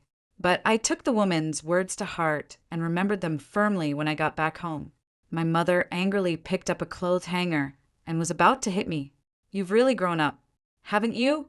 Now that I'm just casually hitting you a few times, you dare to put on an act and play the victim? Let's see how I deal with you, you little liar." Today, as she spoke, she raised the clothes hanger and was about to strike me.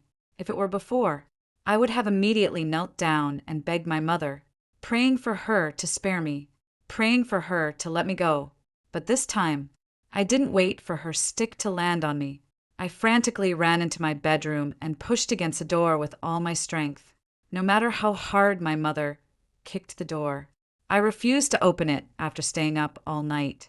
It wasn't until the next morning that I fearfully opened the door. Only when I saw that my mom was no longer in the room did I let out a long sigh of relief. After that, it seemed like my mom and I had developed a pattern. Whenever she got angry, I would immediately hide. Sometimes I would get caught and beaten even more severely, and other times she couldn't reach me. But I was so happy.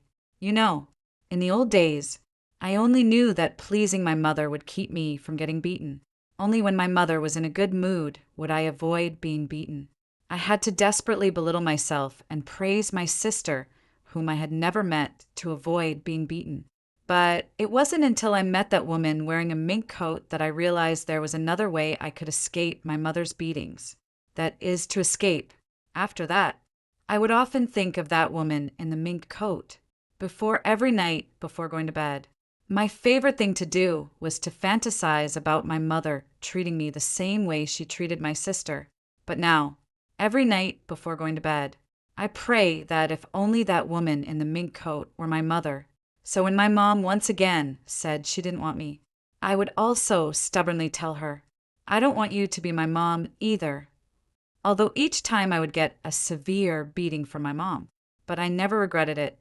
When my mother once again took all of my father's money to buy gifts for my sister, whom I've never met, and was unwilling to pay my 30 yuan book fee, I no longer felt sad. I secretly went to the roadside to collect empty plastic bottles to sell, saving up 1 yuan at a time to give to the teacher.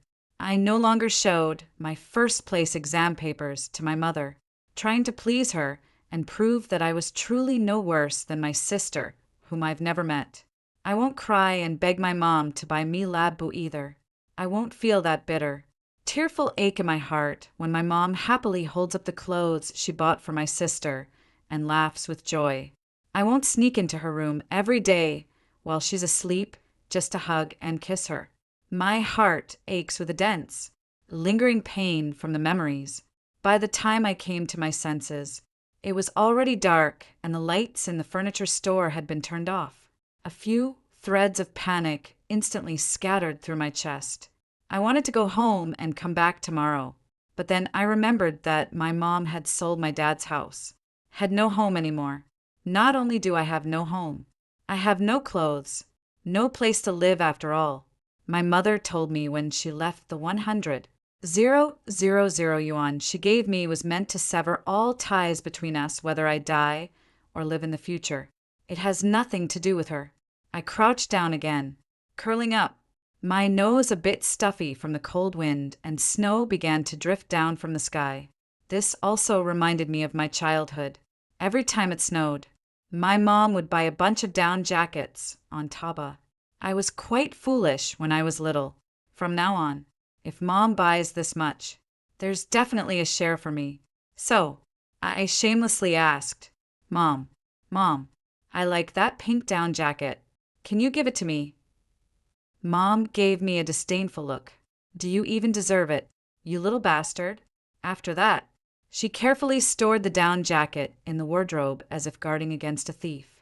The next day, she called for a courier and wrote down the address I could recite backwards. Because I was cold without a down jacket, my mother would go around the neighborhood asking if anyone had a down jacket that had become too small. Whether it's boys' clothes or girls' clothes, my mom wants them all. Once she brings them home, she'll just toss them into my room. Here, I found some clothes for you. Wear whatever you like. So, every winter I would walk around the neighborhood wearing all sorts of ill-fitting clothes. Sometimes I would run into mischievous kids. They would come right up to me and mock me. Jiang Zhen, are you a beggar? You only pick up the worn-out clothes we kids have thrown away. Every time their words would sting me to the point of tears. I wanted to say, I'm not a beggar, but I couldn't bring myself to say it. After all, my mother still had another daughter to love. She truly didn't have the money to buy me clothes, nor did she have the energy to spare even a little bit of her love for me. My heart ached again. My head felt dizzy and my body hurt so much. Just as I felt it was hard to breathe, a loud voice exploded beside my ear. Oh, why is there a child lying here? My heart instantly warmed at the sound of this loud voice I had imagined countless times. But my eyes remained tightly shut, and I could only tremble as I raised the bank card in my hand. Hey, Auntie, I have money. Can I hire you to be my mom for 10 years? When I woke up again, I was in the hospital. The loud voice was still ringing in my ears. Get lost. How can there be such a woman in the world? Her husband dies. She sells the house, leaves 100,000 yuan for her 10-year-old child, and just runs away. That kind of person deserves to be torn to pieces. Alas, we've made many phone calls, but Jiang Xian's mother changed her number, and we have no way of knowing her address. What about this child? Ms. He, thank you for your bravery. We will contact the welfare institution to have them come and pick her up. At that moment, lying in the hospital bed, my body was truly in great pain. But upon hearing the words, welfare institution, I still opened my eyes in fear. I don't want to go to the orphanage. I just want to follow this woman. Trembling and with tears streaming down my face, I said to the woman, Hey, Auntie, isn't 100,000 yuan enough to buy you as my mom? I can earn money. I can collect plastic bottles. Please don't abandon me. I beg you be my mom for 10 years. Okay, as I spoke these words, my voice was particularly choked with emotion, and because there were so many tears, whenever I opened my mouth, they would pour into it. Hearing my voice, the woman hurriedly ran over. Oh dear, my little darling, please don't cry. Do you know you almost died right outside my shop if I hadn't forgotten my phone charger and come back to the shop? You really would have been gone. All right, don't cry. Andy promises you I won't send you to the orphanage just yet. As she spoke, the woman looked up at the police officer. Officer, I feel like it's fate that brought us together. Before we can contact her mother, why don't you let me take care of her? I've never seen such a pitiful child. When I changed her clothes earlier, the bruises on her body, even as an adult, it hurt just to look at them. The police officer glanced at me before turning his attention to the woman. All right, Ms. E. I'll leave her in your care for now. Okay, thank you, officer. With that, the police officer left the hospital room, and I was finally able to openly turn my gaze to the woman's face. Seeing me look at her, the woman immediately smiled. Thirsty? Let me get you some warm water to moisten your lips. The doctor said, You can't drink water yet. As she spoke, the woman picked up a cup, took a cotton swab, and carefully placed it on my lips. The cotton swab was soft and warm. Only after the woman put down the cotton swab did I grip the blanket tightly and ask solemnly, Auntie, I've caused you trouble, haven't I? I'm sorry. I didn't mean to. As she spoke, 2 more streams of tears slid down the corners of her eyes. The woman patted my head. All right, all right. Don't cry. Auntie isn't troubled. Really not troubled. You should rest for a bit. Auntie will call Uncle and make some delicious food to bring over. Okay. I really wanted to speak again, but I couldn't hold back my tears, not wanting to bother the woman. I did as she said and started to sleep when I woke up again. It was already evening. Besides, there was also a handsome man and another man sitting in the room. You want to take her back home? Teaching a child isn't like raising a kitten. I know you saw it, too. How pitiful she is. That child we ran into at the mall last time was also her. Didn't you say that child was pitiful last time, too? Even if this child finds her mother, I doubt her life will be easy. You didn't see the wounds on her body, layer upon layer, all scabbed over with dried blood. I really can't bear it. Our family's financial situation is decent now, and she is already in middle school.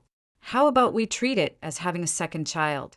I'm not saying we have to adopt her right away. Let's just bring her home and see how it goes. The man seemed somewhat reluctant and didn't say anything. The boy sitting beside the two suddenly said, I've run into this little girl many times. Back when we were in school, I'd often see her hiding outside our shop, peeking in at us. At the time, I thought she was a child from the shop next door, so I didn't think much of it. Now that I think about it, she must have been watching you ever since you helped her. But over the past year or so, she's never bothered us. I suppose she must have been truly desperate to come find us now. Oh, and do you remember that time a thief broke into our shop? Someone suddenly called the police, and the thief was caught red-handed. Do you think it could have been this kid who reported it? As soon as the boy finished speaking, the woman immediately raised her voice and said, Hey, don't say that. I asked the police back then who called them, and they said it was a child's voice. It must have been her. Honey, come on.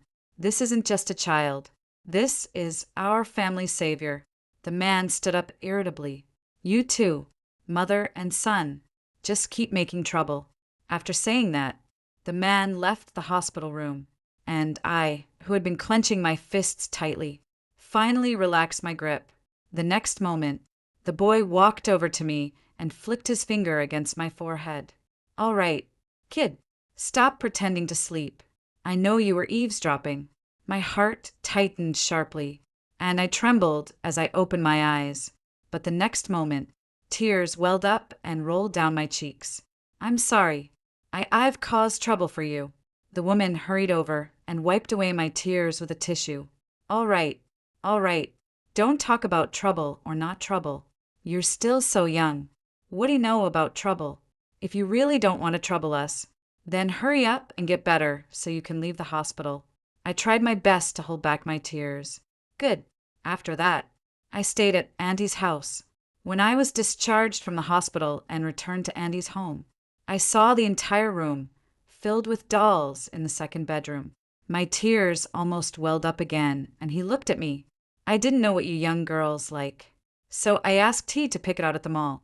He's a typical straight guy and doesn't know what you young girls like either, so I'm not sure if his choice suits your taste. With tears welling up in my eyes, I walked over and picked up the Laboo doll on the bed. I really like it. I love it so much. Thank you, Auntie. And he walked over and patted my head. Be good now. Don't cry over every little thing from now on. No one here will hit you anymore. You can live here without worry. And if you need anything, just tell Auntie. As she spoke, and he directly raised the bank card in her hand. See, didn't you give me the money? Auntie will keep it. Safe for you. From now on, whatever you need, Auntie will buy it for you using the money from here. Tears welled up in my eyes as I nodded. Good. After that, I stayed at Andy's house. During the day, I went to school. After school, I returned home to cook. After that, I would carry the lunchbox to deliver meals to Aunt He and Uncle He. Sometimes when Aunt He and Uncle He had to go to the factory to pick up goods, I would sit in the living room with the lights on, waiting for Brother He to come home. Every time I looked at the scattered light in the living room, would cry tears of happiness. I have a home now, too. And every time, brother, he comes back from evening self-study and sees me, he gets particularly irritable. You're just a kid. You should be sleeping. What are you waiting for me for? And why are you cooking for us? We can put on our own slippers. You don't need to get them ready for us every time. We can also do our own laundry. You don't need to wash our clothes. Every time, brother, he says these things, his eyebrows slightly lift. I always find it amusing. I even agree with him readily. But the next day was still the same because I knew that and he hadn't used a single cent for my bank card. Now what I eat is provided by Aunt He.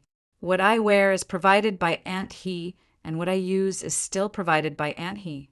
Uncle He, on the other hand, was neither warm nor cold toward me. But in my eyes, he was already very, very good. After all, my dad was often away on business trips, and when he occasionally came home, he would either get drunk and smash things around the house, or he would argue and fight with my mom. Sometimes, when the anger couldn't be vented, my dad would kick me. Worthless. If I had known you were a dead girl back then, I would never have married your mother. Such a disgusting woman. After that, my dad would angrily leave home. So, I was afraid of Uncle He, afraid that he would send me away. But I wasn't afraid because, even though he didn't smile at me like Aunt He and brother did, he had never hit me until the day of my final exam. I carefully brought back 3 test papers, looking at the bright red 300S on them. I hesitated, unsure whether I should show these papers to Dad, He and Mom He. After all, in the past when I showed my papers to my Mom always just glanced at it and then called my sister. Xiaoyi, have your final exam results come out yet? Mom wants to ask how many points you got this time. Standing beside Mom at that time, I didn't understand. It was clearly my exam. So why was Mom asking my sister?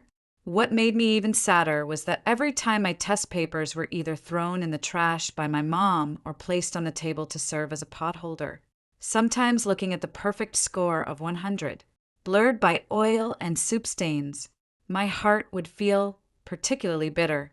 Yet, I still chose to take out my exam papers because the teacher said they needed to be signed by a parent. I used to forge my mother's signature on my test papers myself. When the teacher first found out, she scolded me, but after she called my mother, she never asked me to have my parents sign my exam papers again. But now I want Dad, He and Mom He to sign them because I have a family now. Seeing me standing there awkwardly, Dad, He who was changing his slippers, looked at me in surprise. What's wrong? Did you not do well on the test? It's okay. Your brother once scored 30 points, and I have a good tolerance for that. Hand over the test papers, and I'll sign them for you. I bit my lip hard, and in the end I handed over the 3 test papers. The moment his dad opened the test paper, his eyes widened in instant horror. 100 points. Perfect scores in Chinese, math, and English. I nodded, somewhat puzzled, but the next moment, his dad turned around in panic and shouted toward the house. He come out quickly. Your daughter got perfect scores in all 3 subjects. His mother ran out in surprise. Let me see. As they spoke, the 2 of them studied my test papers carefully as if they were sculpting a work of art. Wow, this handwriting is so neat. It's not even on the same level as your son's chicken scratch. She's in 5th grade now, right? Damn, back when your son was in school, I hired a specialist teacher for one-on-one tutoring, and that little brat, he only managed to score 60 points for me. Your daughter hasn't spent a single penny, and she even comes home to cook for us. I never see her doing homework. So, how on earth did she get a perfect score? Listening to Head's complaints, Mom slapped Head on the head. Get lost. You jerk. Your son just inherited your family's lousy academic genes. Dad wasn't angry even after being hit by he. He walked over, took the pen from my hand, and signed his name on my test paper with great enthusiasm. This is the first time I've ever wanted to sign a test paper. After saying that, Dad turned to look at him. Mom, you go hire a nanny tomorrow to take care of the housework and cooking from now on. My daughter is meant for studying and shouldn't be held back by chores. With that, Dad walked over and took my hand. Come on, let's go as a family to pick up your brother. He from school tonight. Uncle, he will take you all out for a nice meal to celebrate you. Suddenly, having my hand held by Uncle my body stiffened slightly. It was only then that I realized how broad, how large, and how warm my father's hands were. After that, I seemed to have completely integrated into this family. When Auntie, he held my hand and took me to the storefront, some of the neighboring shop owners would tease her, asking where she had picked up a second child every time. Auntie, he would loudly retort, what do you know? She came out of my belly. What, just because I'm fat? You couldn't tell I was pregnant. That's your own blindness. And Dad is even more ruthless. What's the matter? You're too old to have kids yourself. Jealous that I have a daughter. I'll recommend an old Chinese medicine doctor for you to see. How about that? I know what Mom and Dad are trying to do. They don't want me to feel like I was picked up, inferior, or upset. But Mom and Dad didn't know that I actually didn't deserve it. The life I have now is something I lucked into. Every night before I go to sleep, I give thanks, thanking the heavens for giving me such perfect parents and an older brother. After that, I really studied hard. Even though I didn't take Olympiad math, I still managed to get into a key middle school. On the day I went to register, I tentatively suggested maybe I should live on campus. Mom immediately shot back. Don't even think about it. From now on, your dad will pick you up and drop you off. Every time I hear Mom, say your dad or your dad, my heart feels so warm. And I took the opportunity to ask if Dad picks me up. What about my brother? Your brother can go back by himself. He's already in high school. Does he still need someone to pick him up? With his lousy grades, if it weren't for his talent in drawing, he wouldn't even get into college. I pouted. Mom, don't talk about my brother like that. In my eyes, he's the most outstanding. All right. I know you all too well. You're just your brother's little sidekick. Your brother was short on money a while back, and he came to you for it, right? That good for nothing.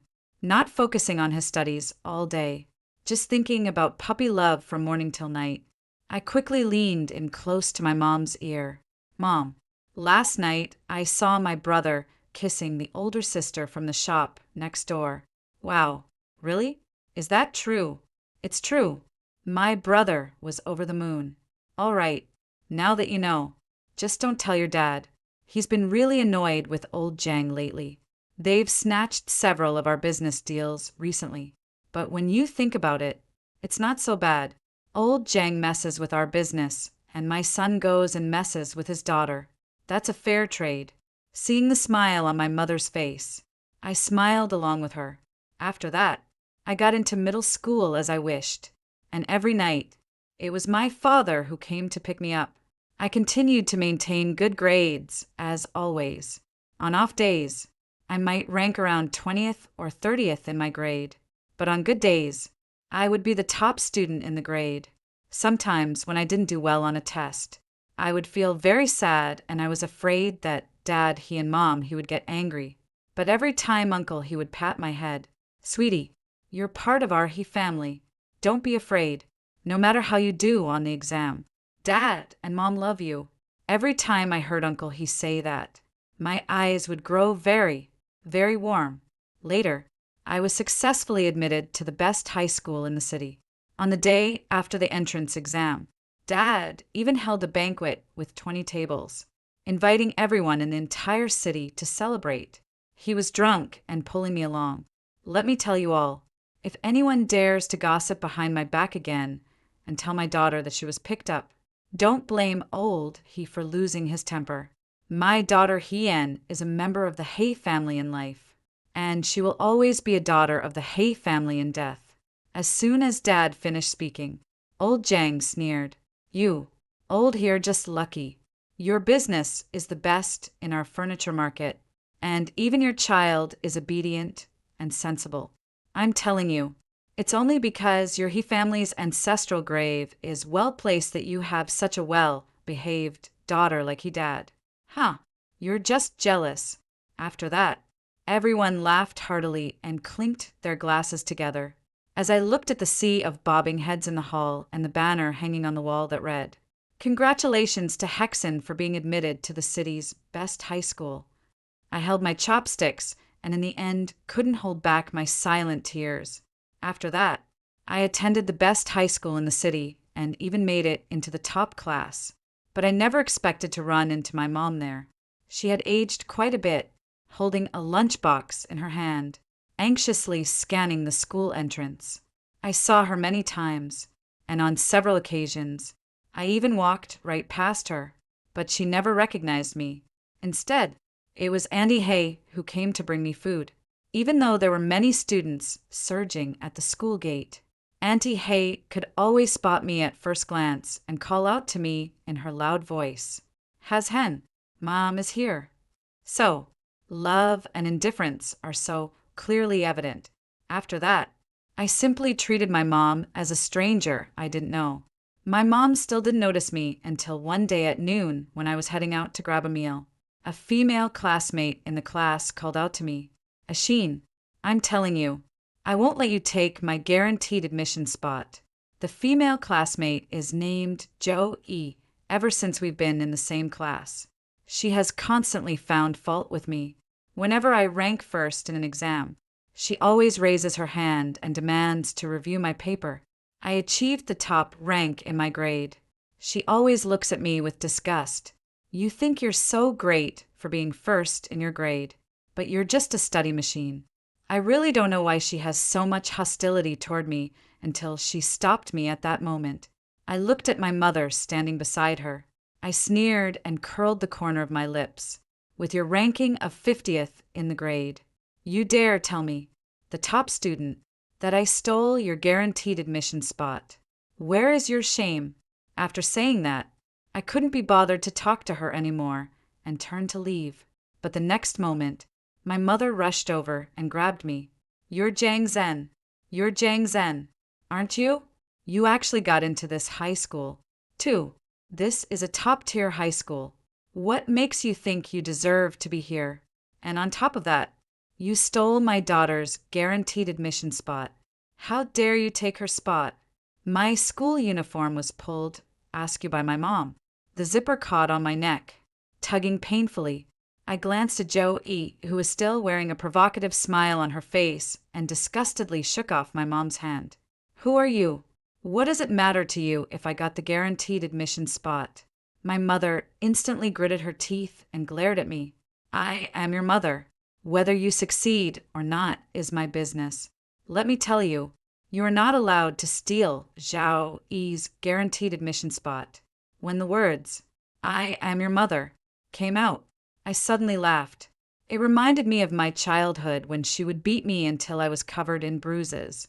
I was reminded of my childhood, of that night when I curled up outside Annie's shop, shivering from the cold. I thought of the day she threw me 100,000 yuan, sold my father's house, and didn't even care if I had a place to go. Can she even be considered my mother? No, she can't. At best, she's just an animal. Too lazy to talk to her. I shook her off and turned to leave, but the next moment, my wrist was tightly grabbed by her. "Jiang Zhen, I'm talking to you. Where did you learn to be so rude?" Anger instantly surged in my chest. I instinctively reached out to push her away, but the next moment, a roaring voice came from behind. "Get lost, you bastard. How dare you bully my daughter?" After saying that, his mother, wearing her mink coat, rushed over angrily and gave my mother a hard shove. My mother staggered a couple of steps. "What does it have to do with you if I discipline my own daughter?" His mother retorted without a second thought. "Your daughter. This is my daughter." Then, as if remembering something, "Mrs. He.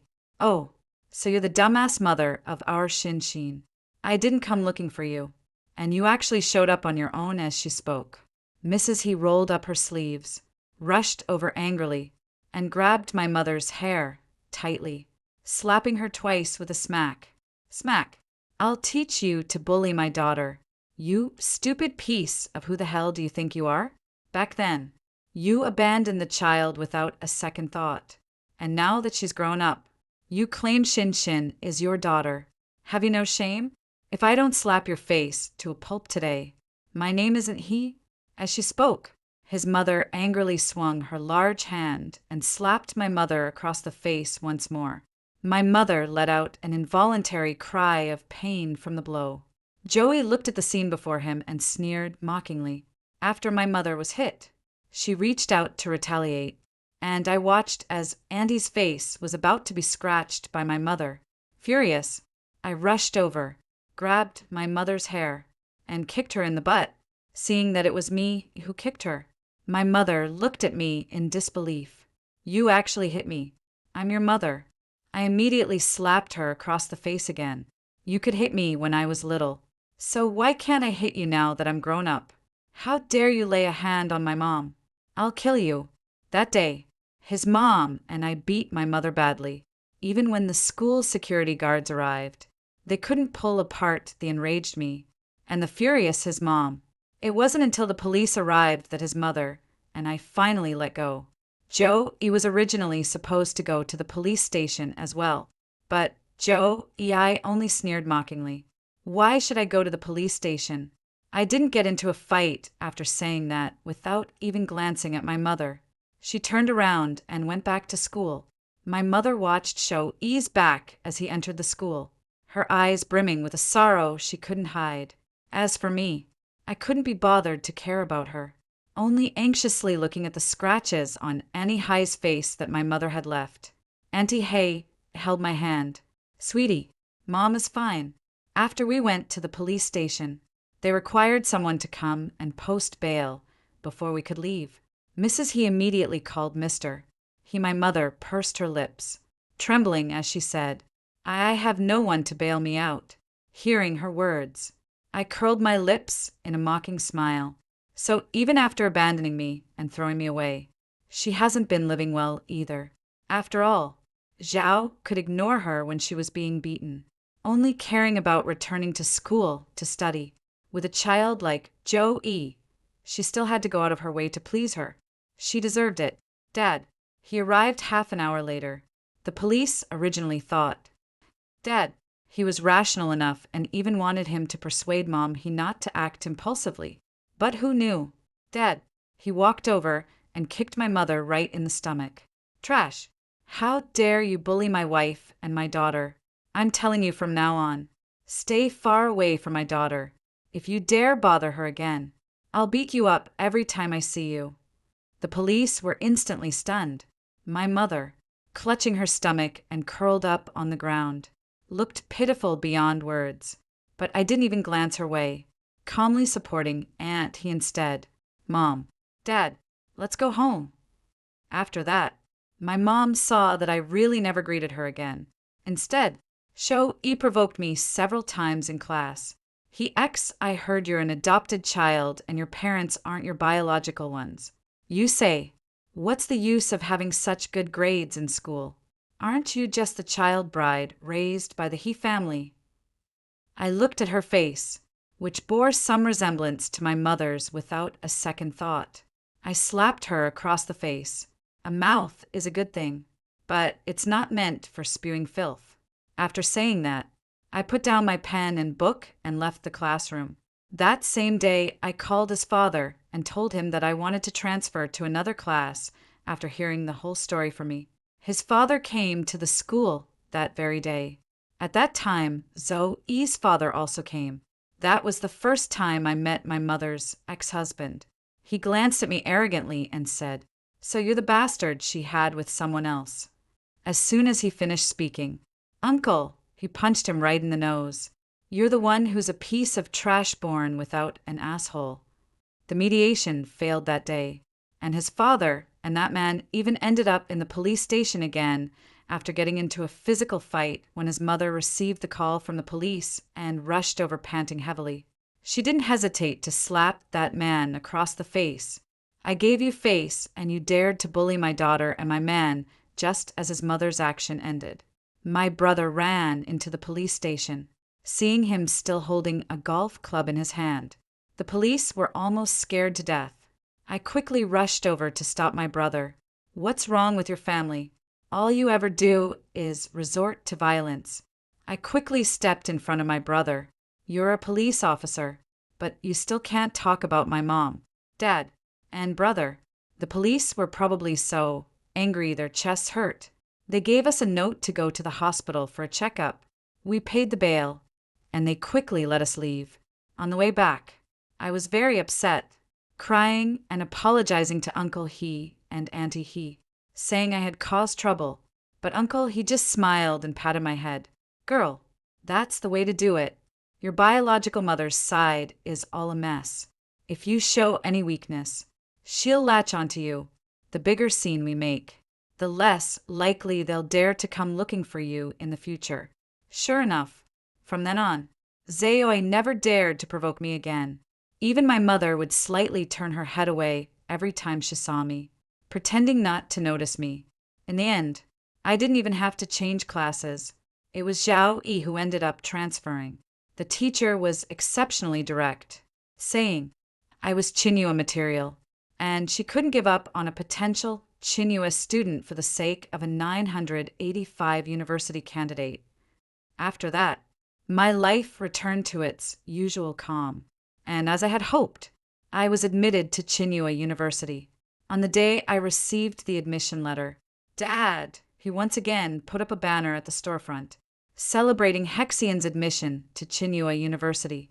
On the day of the school awards ceremony, besides speaking on stage, I also knelt down and kowtowed 3 times in front of the entire school, including my dad, he and mom, he thanking them for giving me a new life. Just as I was leaving the school with my award certificate, my mom suddenly showed up. She looked at me with tears streaming down her face. Jiang Zhen, I'm sorry. Mom is so sorry. I turned my head away in disgust. Get lost. You're disgusting. After hearing the stories above, what are your thoughts? Feel free to share your opinions in the comments section. Looking forward to hearing from you. If you like this story, don't forget to like it, share it, and subscribe to my channel. See you next time.